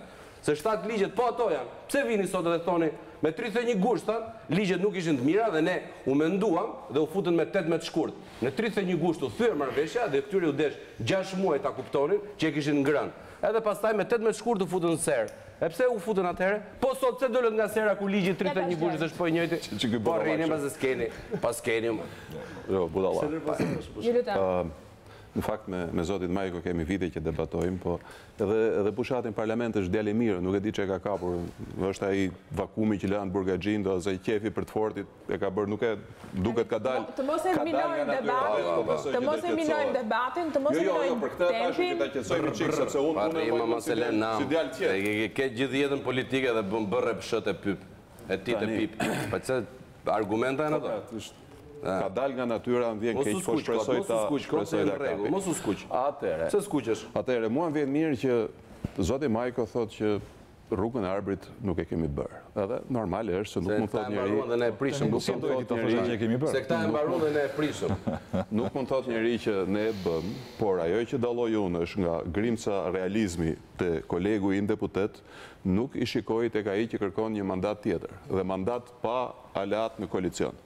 Sepse siç e thashë, tani gjykohen, ne mund të flasim, edhe ne gjykohemi, edhe ne përpiqemi mbledhim votat, po më së shumti në çdo fushat gjykohen ata që kandidojnë për kreun e qeverisë. Dhe syt aty jam, vëmendja më e madhe aty është, duhet jemi modest. Dhe Edi Ramën, unë e përsërisë se mendoj që është e rëndësishme, nuk e shikoj të bëj një bilanc as për rrugën e arbrit dhe as për gjithë premtimet që ju listuat atje. Dhe nëse bëjmë një pyetje e përgjithshme që bëhet në çdo zgjedhje. Pyetja e famshme e Ronald Reaganit, a janë më mirë shqiptarët tani se 4 vite më parë? Unë do citoja një statistikë të Galupit, që 56% e shqiptarëve dëshirojnë të emigrojnë. Krahasuar me vitin 2012 është 21 më shumë dhe është më e larta në Ballkan. Në qoftë se kjo qeveri do ishte suksesme, siç pretendon Edi Rama, dhe në qoftë se shqiptarët do ishin më mirë, kjo rritje nuk do kishte si të shpjegoj. Dhe ky është një sondazh dikush ose një analizë demoskopike. Dikush më po gjithmonë faji është jashtë vetes. Faji Edi Rama nuk ka asnjë faj. Që nuk ka patur mundësi të ketë. Ju lutem, kemi 2 vjet egzodi më masiv, 180.000 shqiptarë. Ju përfrazova gabim? Korrigjohem nëse ka gabim. Ka mundësi ta mbarojë atë Gjenisa? Jo, prit më fal, lutem se ndërhyri gazetarja. Po ndoshta ndërhyri gabim në mënyrën e dur. Do më citosh mua, do më citosh siç flasun. Po, jeni këtu, përsa ko jeni këtu, ta korrigjoni, s'keni pse. Vizat u liberalizohen, Eni Vasili ndoshta e mban mend që vizat u liberalizohen në vitin 2011. Por egzodi masiv i shqiptarëve që të vazhdoi konfirmimin e Galupit, se dikush më thotë, jo më është Galupi e ka kapur apo ikën në vit kur ishte Edi Rama kryeministër masivisht. 180.000 për Gjermani dhe vende tjera të Europës. A është ky një tregues i matshëm, ndërkombëtarisht i matshëm, se kemi një qeverisje më të mirë që shqiptarët i bën të ndjehen më mirë, të jenë më të kamur, të jenë përgjithsisht më mirë. Po pse kur i konin veri shqiptarët dhe s'dilin dot ja çaj, se bëj mirë regjimi. Kjo është përgjigje indikatore. Kjo është përgjigje që duhet jemi. Po konë veri s'dilte asnjëri dhe ishte 100% mirë, Po kjo është Bullgaria. Nëse kjo është një mënyrë për të bërtitur edhe shumë e palezeqme, po njeriu në fushat edhe ndryshon. Besoj që mbi këtë bilanc ne duhet flasim në mënyrë serioze. Rruga arbrit, punësimin. Për punësimin do thoja, sepse punësimi është i ndjeshëm. Nga i herë punësimi keq kuptohet si punësim në shtet. Punësimit janë vende në pure në ekonomi, në sektorin privat. Dhe 300.000 u premtuat, e përmëndet e nëzorët Edi Rama në 2013, dhe në fakt janë 60.000 vende pune, janë fermer, janë fshatar, që punojnë tokën e tyre, të cilëve qeveria me Hileu ka dhe një nipt. Dhe mbi bazën e saj, këtë e hasun për ditë atje, futen në debi me shtetin, sepse janë apo janë siguruar, automatikisht atyre u llogaritën kontribute shoqërore të papaguar. Dhe ata futen në borxh me shtetin, nuk bëjnë dot aplikim për subvencione, nuk bëjnë dot as zërë apo shitje të pronës tyre, sepse i thonë ke një vit që ke marrë niptin, dhe të janë bërë 72.000 herë 12, të janë bërë apër 800.000 lek borç me shtetin. Është një problem real kë. Dhe kjo është situata, do me thënë, jo vetëm që punësimi nuk ka përparuar, jo vetëm që papunësia është rritur, sipas të dhënave të Statit. Sipas të dhënave të Statit, ne kemi gjendje të rënduar me një burokratizim të fermerit. pensionet janë zhdukur. Me punësimin, po të doja të kalonin përveç punësimit dhe çështje tjera. Domethënë, shikoni, keni një mënyrë shumë interesante për sa i përket mënyrës trajtimit të asaj që themi ne. Po e filloj me rrugën e Arbërit. Unë e thash për rrugën e Arbërit se kemi bërë, por nuk ishte e para njerë, nuk është mungesë dëshire, e dyta nuk është mungesë... Dëshirat i kemi të mira, bilanci më falë së ndërhyra, po bilanci faktik cili është, përpiqemi ta bëjmë Edi Rama se bën, zotëria jote bën, bravo qoftë. A mund ta vazhdoj? Patjetër, po. Janë votu si ta mos flasim për dëshira. Se dëshirat i ka bëhet pas nesër Shqipëria si Zvicra, nuk e bëj dot. Ta vazhdoj. Besoj që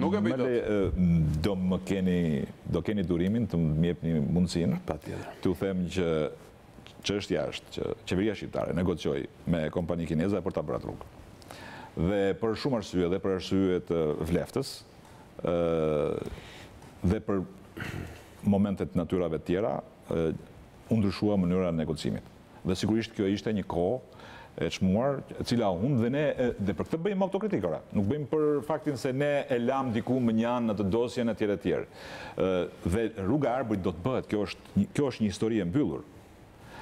Dhe fakti që ne themi, po, është e vërtet, premtimi për rrugën e Arbërit nuk është bërë, kjo nuk është si me thënë, një domethënie e pa aftësisë, përkundërzi, është një domethënie e kërkesës lartë që ne kemi karshivetë sonë, sidomos për këtë projekt. Sidomos për këtë projekt shumë vital, jo vetëm për Dibrën, po edhe për ekonominë e Shqipërisë, edhe për atë që do prodhoj kjo rrugë për ekonominë, jo vetëm të lidhjes të Tiranës me Peshkopin. Tani, po flasë qartazi edhe për punësimin, edhe për elemente natyrave të tjera. Ne mund të diskutojmë edhe me shifra. Por, sinqerisht, më vjen shumë keq për temat e varfëra që miqtë e mi që ju ngrini dhe janë përgjithsisht tema perceptive ose tema në sensin e matematikës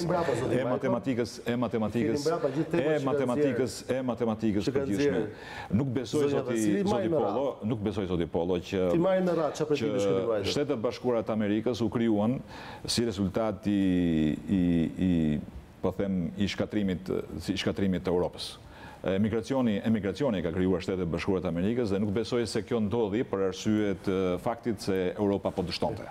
Kështu që nuk besoj se ju doni që çështjen e emigracionit shqiptarët ta trajtoni si moment të dështimit të... Është mungesë e shpresës. Po ta vazhdoj, marr djalë, ta vazhdoj, marr birë. Pas ka vojtur shumë ai Ridvan Bodja me ty. Nuk besoj se kjo histori duhet parë si problem të trajtimit të dështimit apo të suksesit. Pra, kemi emigracion, kemi dështim. S'kemi emigracion, jemi të suksesshëm. Besoj që duhet ta rregulloni pak të moment ekonomist në profesion më të mirë se sa ata që ju kanë këshilluar kështu, besoj që do t'ja u kishin dhënë këtë këshill. Është e vërtet, do shta Ridvan Bodja ka vuajtur me mua, kurse me ju po vuajnë gjithë shqiptarët. Megjithatë, keni një monitor mbrapa, do falenderoj regjinë që ka vendosur premtimet kryesore që ju keni bërë në vitin 2013. Lexoj aty mbi 10 premtime dhe asnjë prej tyre do doja edhe që regjia do doja që t'i merrni me radhë. Atëherë, shteti do marrë kontrollin e teritorit gjithë vendit. Është premtimi mbajtur pasi u mor kontrolli gjithë vendit dhe u bë totalisht me kanabis një skandal i vërtet. 300.000 vendet e reja të punës, nuk ka pikë diskutimi, nuk ka vendet hapura, ka thjesht në bazë të kontrollit që u bë dhe aksionit që u ndërmor, kemi thjesht ligjërim të vendeve të punës. Për shëndetësinë falas, e di që shëndetësia është shkataruar. Madje mund ta konsiderojmë dhe një premtim të mbajtur zoti Majko, shëndetësi jo falas për shqiptarë, për shëndetësi të falur të disa miqtë dhe klientët tuaj. Jo i tuaj personalisht, po të qeverisë. Premtim tjetër, do hiqet të vështirë produktet e shportës, do të bëhet zero. E pam dhe në insert, premtimi pa mbajtur. Të vështirë për energjinë elektrike do të bëhet 6%. Premtimi pa mbajtur. Rroga 13, premtimi pa mbajtur. Ju vlerësoj për faktin që thoni dhe e pohoni rrugën e Arbërit, premtim përsëri i pa mbajtur. Heqja referencave doganore. Çdo vit mblidhen mbi 50 milion euro referenca doganore. Më tepër se sa periudhat e mëparshme. Premtimi pa mbajtur. Buxheti i arsimit 5% e produktit brendshëm bruto. Sot e ke realisht 2.7-2.8%, 0.2-0.3 më tullet se më parë. Porti, pra premtimi pambajtur. Porti Shëngjirit, premtimi pambajtur. Heqjen e aksizës dhe ulje të çmimit naftës për 4 vjet të para. Premtim të rëndësishëm pambajtur. Jo, t'ia themi dhe shqiptarët i ka gjeteni dy fishimi. I tha pak më parë që mos bëjmë të njëjtat përsëritje. Ne thamë do ndalemi në disa tema kryesore. Ne për temi këtu, qytetarët shqiptarë nuk kanë po qëndrojmë tek kryesoret, sigurisht që do ketë në 4 vite do gjithë pambajtur, po qëndrojmë tek thelbësoret, ke ato që impaktojnë gjithmonë tepër. Pra punësimi, shëndetësia, energji elektrike, produkte shportës bazë, arsimi, investimet në infrastrukturë të tëra. Do të lexoj deri. Në hapësin përcitare në pjesën e fundit. Ka mund kohë? Po. Tash ka dy mënyra se si mund zhvillohet shteti. O ti jesh i përgjegjshëm, gjithë e dinë që politikanët e kanë shumë kollaj të marrin, t'japin fonde edhe sikur kanë të vetat, i marrin borxh, ja u lën borxh pastaj o qytetarëve dhe djegin vendin, ose ja lën fëmijëve tanë edhe është po njëta histori. Ne jemi të përgjegjshëm, ne do ta kishim shumë më të thjeshtë të zbatonim atë sistemin e këtyre të gënjeshtër, që ti merr borxhe, ndërtosh çdo gjë pa prioritet, pa llogari fare, dhe në fund fare e lë tokë të djegur. Këtë kanë bërë dhe në 97 dhe në 2013. Ne sot do e kishim shumë më të thjeshtë dhe s'do ishim fare në këtë debat. Kishim rritur borxhin, edhe dilnim aty, ndanim, edhe rrisnim rroga, rrisnim dhe pensione, bënim edhe atë rrugën e Arbrit. Puna është që për herë të parë po vendosin ca standarde dhe ca ligje që kanë bënë me financat publike, sepse në fund fare, pavarësisht çfarë flasin këta dy zotritu dhe flasin për poemën e mjerimit dhe ju djege dhe gjithë kjo gjëra, në fund fare është matematikë e thjeshtë.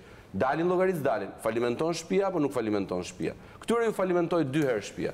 Ne sot flasim për një situatë që është super konsoliduar nga ana financiare dhe nuk falimenton shteti. Këta mund ta marrin nesër, ashtu siç kanë marrë gjithmonë në fund të mandateve socialiste, edhe mund të përpiqen të ta djegin, por nuk e marrin tokë të djegur si e ke marrin në të dyja rastet.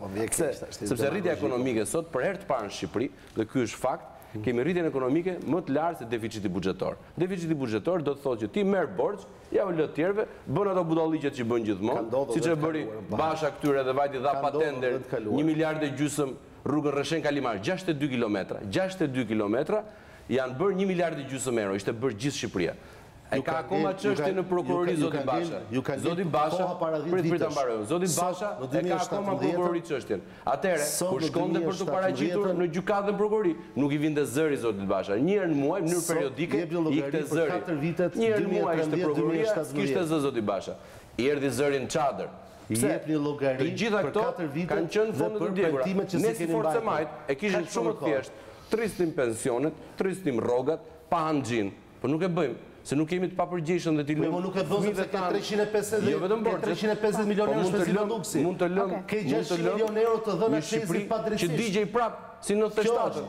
Këtë ka bërë zoti Berisha gjithmonë në të dy raste. Le një borxh, jam parat. O të letë dhe 350 milionë euro shpenzime luksi. Që do bëj 600 milionë euro për Çezin më vjen keq. Se harrove palmën. Që do bësh 400 milionë euro rilindjen urbane, patjetër që s'ke parat për pagat, për pensionet, për investime serioze. Patjetër që nuk janë. Se parat ato janë. Por duhet i kemi orientuar nga Rreshen Kalimash aty, shko Rreshen Kalimash. Se do hapet çështja prapë. 4 vite, jep llogari për 4 vite.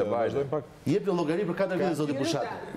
Aty i ka 3 dosje zoti Basha në prokurori. Jep llogari për 4 vite zoti Bushati. Ju lutem Majko. Mos fola fare. Ka një problem. Ju dakor, po mënyra ja kam se të fjalën Majkos si tani. po kontrollohet një lloj diskutimi që nuk ka të bëjë me ju, pa diskutim mbeteni mikë jonë respektuar, por mendoj që pala tjetër po e përsërit shumë shprehjen jep një llogari. Zotëri, ju jeni një palë që s'keni votuar për Partinë Socialiste. Ne japim llogari vetëm atyre që kanë votuar për ne. Do më jeni qeveri zoti Majko me keq. Për fajsoni, keni ardhur për fajsoni këtu vota të cilat nuk kanë votuar për ne në 2013. Tani me qënë se jemi jo të llogaria, po mendojmë që kemi një palë serioze për balë, mund ta dim pasi diskutuam palmat, veshjen e dramës, gurët, sokakët, qendrat e qytetit, mund ta dim se çfarë do bëni ju? Po tjetër më. Okej, le ta fillojmë. Tema Rodi Majko, ndjekim një insert për Bashën dhe e komentojmë. Vetëm 10 sekonda. si mazhoranca, si opozita, nuk janë vetëm për ato që i kanë votuar ato. Janë për gjithë qytetarët shqiptar. Kështu që ose ju keni konceptin që vetëm ju mazhoranca do të përgjigjeni vetëm atyre që keni marrë votën, është dalisht e gabuar. Ju përgjigjeni në qeverisje edhe për ata demokrat, edhe për ata që janë pa parti. Edhe ne si opozit nuk luftojmë vetëm për demokratët që na votojnë ne, por ne luftojmë për gjithë qytetarët shqiptar. Tani ky është dallimi që juve i konsideroni sasit të nënës, sasit të njerëzës, por ne me të mirat dhe me të këqija tona, me të mirat, me gabimet dhe me ato që ne kena bë mirë, sido që tjetër kemi konsideruar ose jemi munduar të konsiderojmë do të rinjsoj. Këtu ndahemi në filozofi. Po pres të dëgjoj se si do qeverisni edhe për socialistët. Okej, kalojmë në Patjetër kemi qeverisur për të tërë. Po të shohësh komunat e majta kanë parë smar fonde njësoj si komunat e djathta. Kam që vetë Ministri të Financave dhe ja them me kompetencë të plotë dhe me përgjegjësi të plotë gjë. Gjë që sot nuk do të zoti Majko. 16 bashki janë 16 bashki janë të djathta sot dhe marrin pra 27% e bashkive janë të djathta dhe marrin vetëm 3% të fondeve. Te një ritëm 8 herë më të ulët. Kurse në qeverisjen e djathtë, dhe është filozofi që ne kemi për studentarëve, të tërë do trajtohen njësoj. Edhe për të edhe ju e keni të informacion. Edhe ju e keni të informacion se është informacion zyrtar i publikuar dhe për këtë gjë nuk mund të themi që kemi trajtuar se nënës apo të njerëz. Kurse ju e keni bërë të gjë. Fatkeqësisht e keni bërë. Tani do të flasim, po kishte Majko një replikë se ishte duke replikuar. Jo, mendoj që sensi humorit sot që ka shumë i mirë. Okej, kalojmë në javë publicitare dhe rikthehemi në pjesën e fundit të flasim për prezantimet e Lulzim Bashës.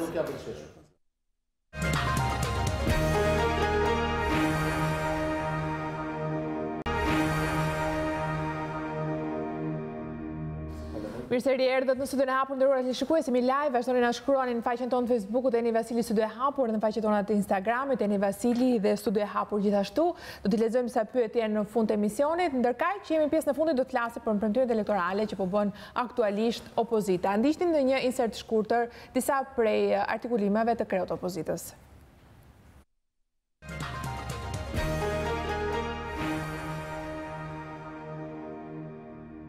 Ky është një plan që funksionon në integritetin e tij. Qëllimi, rritja ekonomike, punësimi, mirëqenia e njerëzve. Plani ekonomik përbëhet nga shtylla të veçanta, por të lidhura me njëra tjetrën. 1. Ulja taksave, ulja TVSH-s. Vetëm me uljen e TVSH-s në xhepat e konsumatorit mbeten 400 milionë euro. Me uljen e taksave dhe taksën e shesh 9%, me uljen e çmimit naftës, me eliminimin e taksës Rama 240 lekë për litër, me uljen e çmimit të energjisë, ne krijojmë një ambient favorshëm për biznesin, për sipërmarrjen dhe për fermerët. Rrisim fuqinë blerëse. Vetëm me TVSH-n e rrisim fuqinë blerëse me 400 milionë euro në vit. Hapi i parë do të jetë anullimi i të gjithë kamat vonesave korruptive të OSHE-s. Rikthimi i fashos mbrojtëse për familjet nevojë, fund fasadave dhe estradave, i gjithë investimi do tjetë për hapjen e vendeve të punës, për fabrikat e reja. Ulja e taksave do thot, as Lali Eri, as Lali Fiku, as Lali Rushi, nuk do të vendosme taksa si pas qefit për biznes të vogël, 1.5% do tjetë maksimumi i taksës së kombinuar qendrore dhe vendore për biznes të vogël.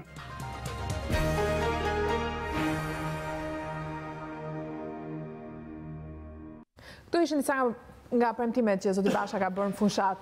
E shikoj që në qeshni, zoti Majko?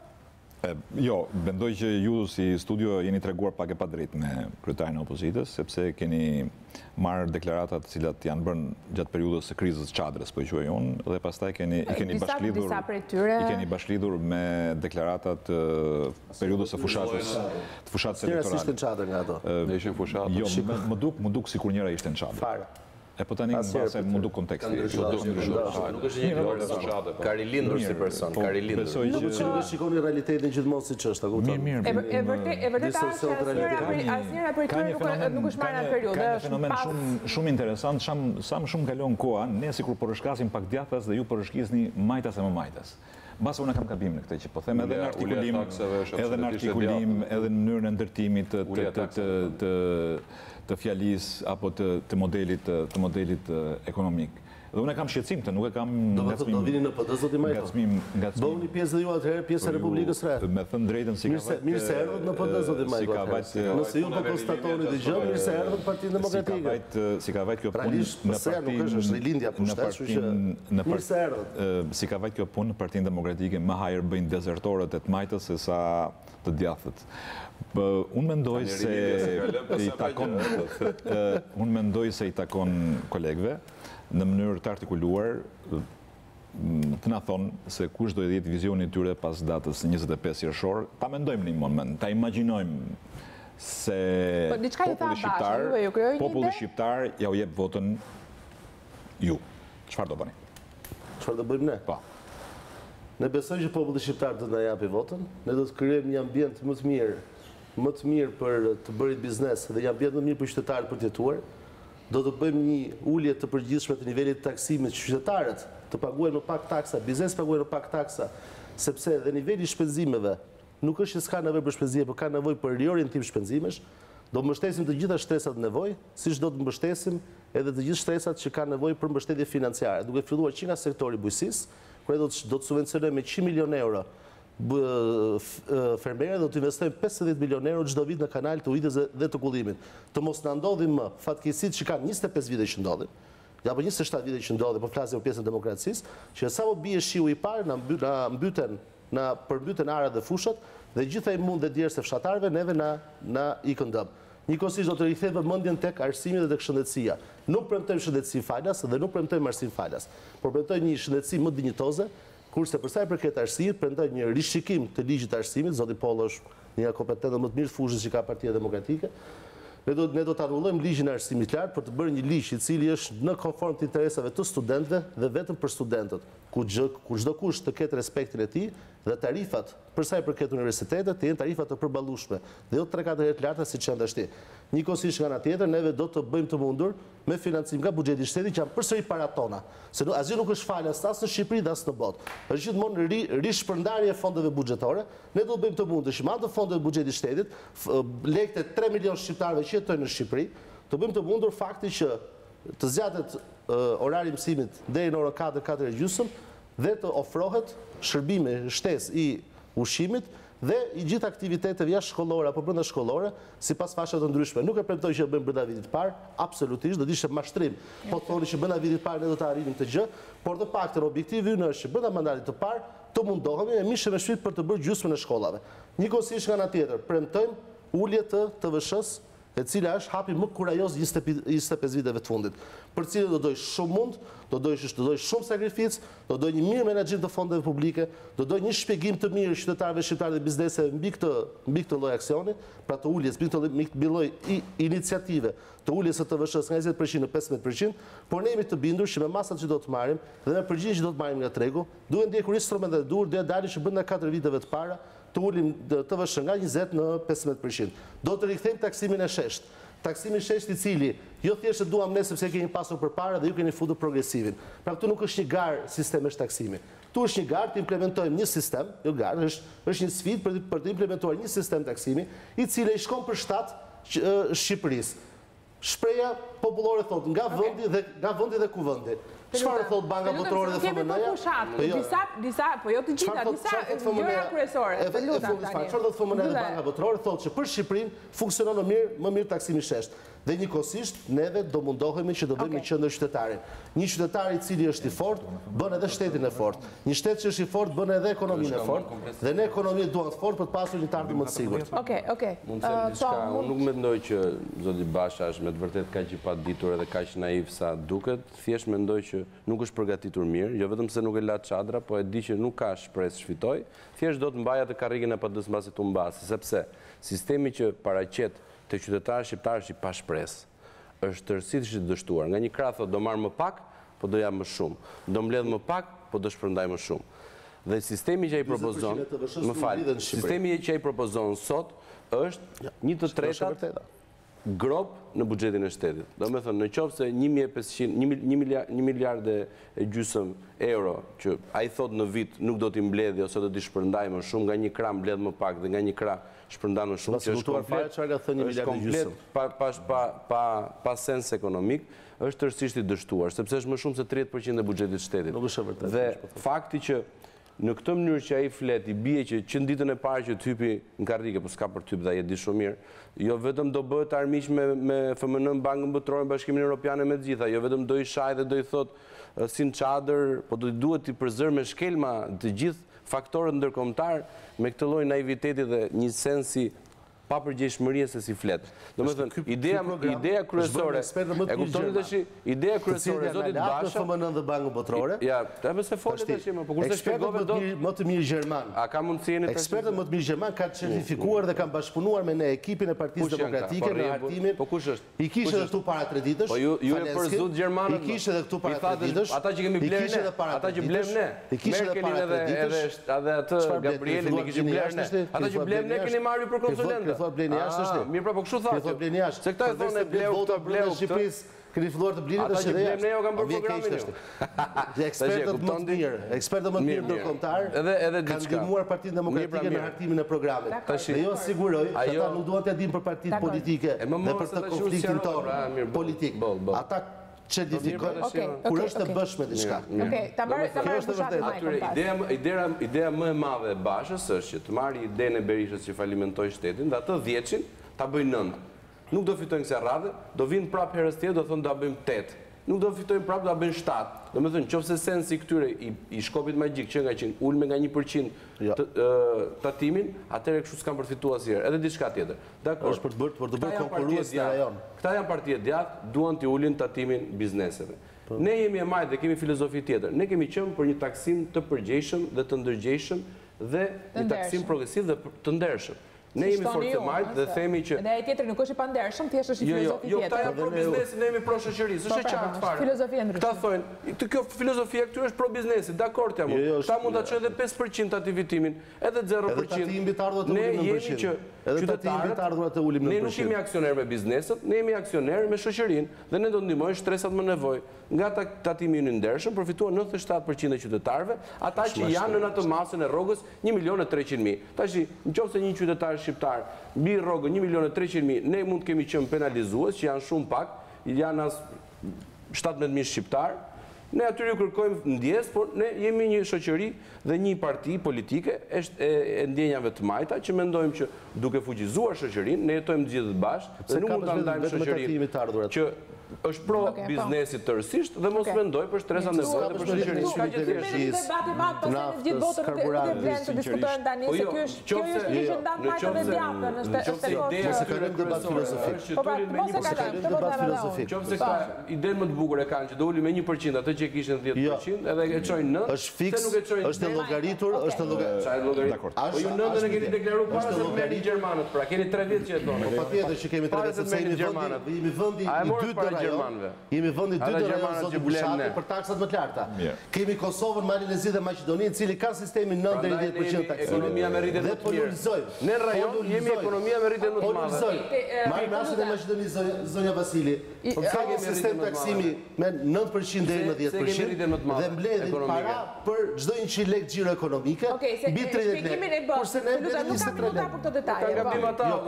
Një sistem taksimi që funksionon taksimi shesht. Sinqerisht mendova që pasi na kishin dëgjuar mbi një orë në debat dhe ishin diskutuar problemet e qeverisjes Partisë Socialiste në këtë 4 vjet dhe isha duke qenë se janë dhe autori i pyetjes çfarë do bëni. Prita që të kisha disa propozime të cilat të përbënin një shtyllë kurrizore dhe ta quajmë kështu edhe një dallim. Se një votues sot që do të votojë Partinë Demokratike do të di kush janë. Jeni pa vendosur do të bini më. Nëse do t'i bini më thoni. Ka mundësi, më lejoni. Mund do merrem 24 orë me ju për t'ju bindur si votues, si pa vendosur që për të bindur ta jepni votën e. Mund të vazhdoj? Nëse jeni pa vendosur, ma thoni do mundohem mishe me shpirt për të votuar Partinë Demokratike. Politike republike, kupton dhe s'jam menduar fare. Shpresoj t'ja dal. Sa kam jo. Shpresoj t'ja dal. Nuk jam kaq arrogancë, them që t'ja dal, shpresoj t'ja dal të mirë. qofsh kyqje. Shpresoj të dalë. Tani, mund të vazhdoj? Patjetër. Pra, mendova disa dallime esenciale të cilat do të bënin një votues të ndjen të ndryshimin midis PS-s dhe PD-s, midis majtës dhe djathës. Çdo të thotë votoj unë sot për të djathën dhe kush është diferenca që këta njerëz do më sjellin me konceptin e ndryshimit të qeverisjes. Ne ja u tham, ne do të ofron një projekt të rëndësishëm që këta do të fokusoheshin dhe do të orientoheshin. Unë dëgjova kanalizime, diçka për orarin e shkollave dhe të vëshën 15%. Po e filloj nga fundi. Ju lutem. Jo, të rregullat. Taksa tulta. Në qoftë se mbështetje bujqësisë. Të vazhdoj zotëri. Të vazhdoj. Në qoftë se ju garantoni që e bindni Fondin Monetar Ndërkombëtar dhe bankat motorore që kanë një marrëveshje të përbashkët marrëdhënie me çdo qeveri shqiptare, të majtë apo të djathtë, ta bëj të vëshën 15%, hallall e paçi. Atëherë, të ta shpjegoj pse bëhet. Ta vazhdoj. Po jo. Prisja nga ju të fokusoheshit. Po t'ishte për politikë, thoshin dhe realizerë, e thoshin 10%, e thoshin fala si shëndetësia, po se tha maq. Ta vazhdoj. Po vjen keq. Atere, prisja të kishin një fokusim me disa projekcione të cilat nese socialist na karakterizojnë në këto 4 vjeçar. Kush është karakterizimi jon? Është legalizim, urbanizim, administrim bazuar mbi reformën territoriale. Ekonomi të fortë për të ardhmen si. Mund ta vazhdoj. Patjetër mund vazhdoj. Në këtë strukturë që në këtë shtyllë kockore që ne trajtuam, të bëjmë pronar atë që ka bërë shpinë, të urbanizojmë dhe kemi filluar nga qendrat, tu keni drejt, mund të diskutojmë a vlen dhe dakord. Po ka radhë, në çdo shtëpi, në çdo 100% e popullarët zoti Majko jetojnë në qendër. Po mirë më xhan, në rregull. 0,1%. Ju do e merrni nga bishti, ne morëm nga koka. Po jo, nëse qeveriset 4 vite vetëm për mund ta vazhdoj unë tani. Vetëm për 1000 veta, për 2000 veta është diçka pa pranueshme. Ju do e filloni nga bishti, dakord. Ne e kemi nga qendra. Tani mund ta vazhdoj? Pra, dhe administrim. Tani ne jemi përpjekur që t'i japim fytyrën kësaj lloj qeverisje dhe të shkëputim atë lloj mentaliteti që këtu nuk bëhet. Pra, shkëputëm shqiptarin nga ajo logjika që atë që shikonte jashtë e kishte pa mundur të imagjinonte se mund ndodhte në Shqipëri, po ja që ndodhi. Mirë më lëre, asnjë gjë. Ju thoni asnjë gjë. Unë mendoj që ne kemi krijuar disa modele. Disa modele të cilat kur e përmenda urbanizimin, nuk e përmenda urbanizimin. Ju e kuptoni çka kemi krijuar me këto 20 e kusur vjet qeverisje? Standardi i jetesës të qytetarit, fal punës tij, me standardin jashtë derës tij, është nata me ditën. Ai jeton si europian, jashtë jeton si afrikan. Dhe ky element ne sigurisht na shqetëson. Dhe sot po të shikosh bashkit. Kjo Afrika është bërgje Europë. Po mirë, më dakord nga Hana, ne sapo kemi ardhur nga Hana dhe nga Marsi. S'dim gjë çka ndodh. Mund ta vazhdoj? Nuk është jeta në bllok zoti Majko. Në qoftë se ne. Jeta është në zonë rurale dhe në fshat. Në qoftë se ne po insistojmë. Është qytetet vogla. Në qoftë se ne. Në lagjet e Tiranës përveç qendrës. Mirë, meqense unë aty jetojnë njerëzit. Kam ca kohë që banoj në Tiranë. Mund ta vazhdoj këtë bisedë? Patjetër. Ashtë. Meqense kjo histori është një nga sfidat të cilat nuk ka të bëjë thjesht me sensin qeveria majt apo qeveria. Këto janë sfidat të shoqërisë shqiptare. Them drejtën, unë prisja që në esens ju të na krijoni disa distanca midis nesh dhe jush. Unë po e them, projekti kryesor për shembull, që shikojmë në infrastrukturë për 4 vitet e ardhshme të qeverisjes është do apo nuk do, kush do dhe si do, me FMN, me Bankë Botërore, në rrugën Arbi do e bëjmë. Do e bëjmë. Si që premtuat para 4 vitesh. Po mirë më djalë ti me shpreh dyshimin tënd. Unë dëgjova kanalizime dhe TVSH, nuk dëgjova projekte. Se nuk duke serioze. Nuk ka fshatar zoti Majko që nuk kërkon kanalet e ujitjes dhe të kullimit. Sa shkon ti takosh dhe ti diskutosh problematika të tyre, thon një gjë. Synim vetes. Duam ujë që të vadisin tokën. Po sot kemi në nuk dyfishin asaj që keni në ujë që të vadisin tokën. Kanalet janë të bllokuara, uji ka Shqipëria sot që flasim. Hajde hapim kanalet sot kemi dyfishin. Do të marrim politika që ndihmojnë qytetarët. Unë po flas në vend të kolegës sime Gjermeni dhe të kolegëve tjerë në qeveri, dhe bashkë me Fondin e Zhvillimit janë duke bërë një punë të shkëlqyer, sidomos për infrastrukturën e Bregdetit. Po marr borxh një shprehje të pasbatuar të ish liderit tuaj, e ardhmja e Shqipërisë së Bregdeti. E ka thënë Sali Berisha. Se ka thënë tani, e ka thënë shumë kohë përpara. Po. Dhe këtë po e bëjmë ne. Si lungomarja? Okej, dakor. Ky është vizioni juaj. Jo, vizioni ishte ai pallati Karabinaqi. Vizioni juaj, lungomarja. Ai ishte vizioni. Tani mund ta vazhdojmë? Pra, ajo që po insistojmë, është që gjithë zona e Bregdetit të jetë me një plan rregullues, jo në fillim të bëjmë rrugën, dhe pastaj do bëjmë ca ndërtime, pastaj do bëjmë ca legalizime, dhe pastaj ta mund ta vazhdojmë. Pra, gjithë kjo histori që po vjen do të jetë krejtësisht e ndryshme nga ajo që ka ndodhur. Dhe ne këtë e shohim si sfidë, një sfidë e cila bazohet mbi të gjitha gabimet, doni të majtëve, doni të djathtëve. Dhe prandaj mendojmë që data 25 qershor nuk është thjesht një diskutim i majtit djathtë, por është një kapitull i ri. Tani flisni ju. Polo, do më kërkajnë tjesë, Polo. Atëherë, një qeveri gjen një trashëgimi të saktuar kur merr pushtetin. Do mendoj që qeveria e Partisë Demokratike, pa koalicionet pa natyrshme, për të dhënë fund aq sa mundemi legjendave urbane, që më shumë gazetarët përhapin se politikanët, ka dy krye fatkeqësi të trashëguara nga qeveria rilindiste: kriminalizimi i shtetit dhe kanabizimi i vendit. Dhe është vetëm një qeveri që nuk është fajtore, nuk është përgjegjëse dhe nuk është shkaktare për kanabizimin e Shqipërisë dhe kriminalizimin e shtetit që mund bëj pastrimin përfundimtar të këtyre dy fenomeneve. Është e vërtetë që diçka ka filluar, por këto janë një gangrenë e brendshme, ne e perceptojmë më shumë kur na e thonë të tjerët, por kur shikojmë vërtet nga afër dhe në distancë, është një fatkeqësi e jashtëzakonshme që e ka sjell Edi Rama, i pa kundërshtuar nga Ilir Meta. Kjo është trashëgimi me të cilën qeveria e Partisë Demokratike do ketë një sfidë fort, por unë jam i besimit që do ta kapërcejë me sukses.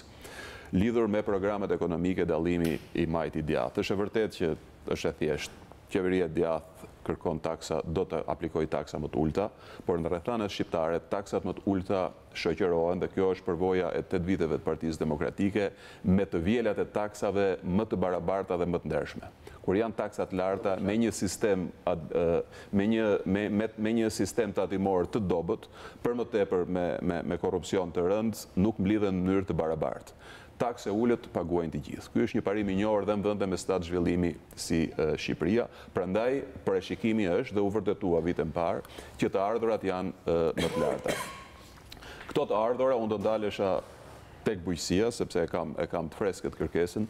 Vitin parë, në qeverinë e Partisë Demokratike filluan subvencionet që shkonin direkt te fermeri, me kritere, kush ka më shumë se 10 kokë bakti, kush mbjell ullinj, kaq rënj, kush mbjell dru frutor dhe kush ka sipërfaqe serash, merrte direkt fshatari bazuar në shitjen për të mos abuzuar me kupon tatimor. Programi i Partisë Demokratike është për të financuar në masën 100 milion euro, direkt, subvencion për sipërfaqen e mbjell dhe me llogaritë që kemi bërë është $33 për dëlym, dhe pastaj për produktin e shitur. Gjithashtu edhe mbrojtje tatimore kur importuesi, janë miqtë qeverisë këta që importojnë tani dhe po falimentojnë fshatarët, i sjell produkte të subvencionuara, qofshin këto nga Turqia apo nga Maqedonia, Greqia, Italia, Brazili, që janë vëdet. Këto janë propozime konkrete, janë politika ekonomike që bëhen në favor të fermerit. Situata është dramatike për arsye se ai buxheti i madh investimesh që ishte i madh në raport, u zvoglua me afërsisht 1/10 dhe këto nuk i marrin më fermerët, po i marrin grosistët, i marrin tregtarët. Dakor. Është e rëndësishme ndoshta për njerëzit që jetojnë jashtë vonazës Tiranës, i marrin 4-5 veta, të paktën në Lushnjë janë 4-5 veta, një është i PS-s, të tjerat janë LSI-s. Dhe ky është problemi. Dhe makinat që vijnë nga eksporti, këto janë pengesa administrative, i nuk i lënë në kufi. Duhet ta dini, në qoftë se vinë me serbator, kamionet, maunet e mëdha, me serbator të plotë i thonë zbrazen, i ktheuni mbrapa zbrazen e mbusheni në Shqipëri, ku karburanti 1 litër naftë kushton 25% deri në 30% më shtrenjtë se Kosova dhe Maqedonia. Pra janë të tëra gjëra që frenojnë e para shitjen në tregun brendshëm dhe e dyta eksportin. Dhe na mbysin produktet dhe fermeri po falimenton. Shumica atyre që unë kam takuar janë me humbje, kanë investuar 7 milion vjetra dhe kanë shitur vetëm 5 milion, ose 15 me 5. Tani për rrugët një fjalë të fundit. Do ta bëni rrugën e Arbërit se me sa pas Majko kishte kuriozitet. Besoj që ai që ka filluar ai do mbaroj, qoftë kjo profetike ose jo, por për realizuar. Nuk është bërë rruga Arbërit. Do vi Berisha kryetar PD kështu. Edhe sepse u premtua. Ka arsye, disa thonë korruptive, të tjerat janë aspektet negociatës ta kolegu im.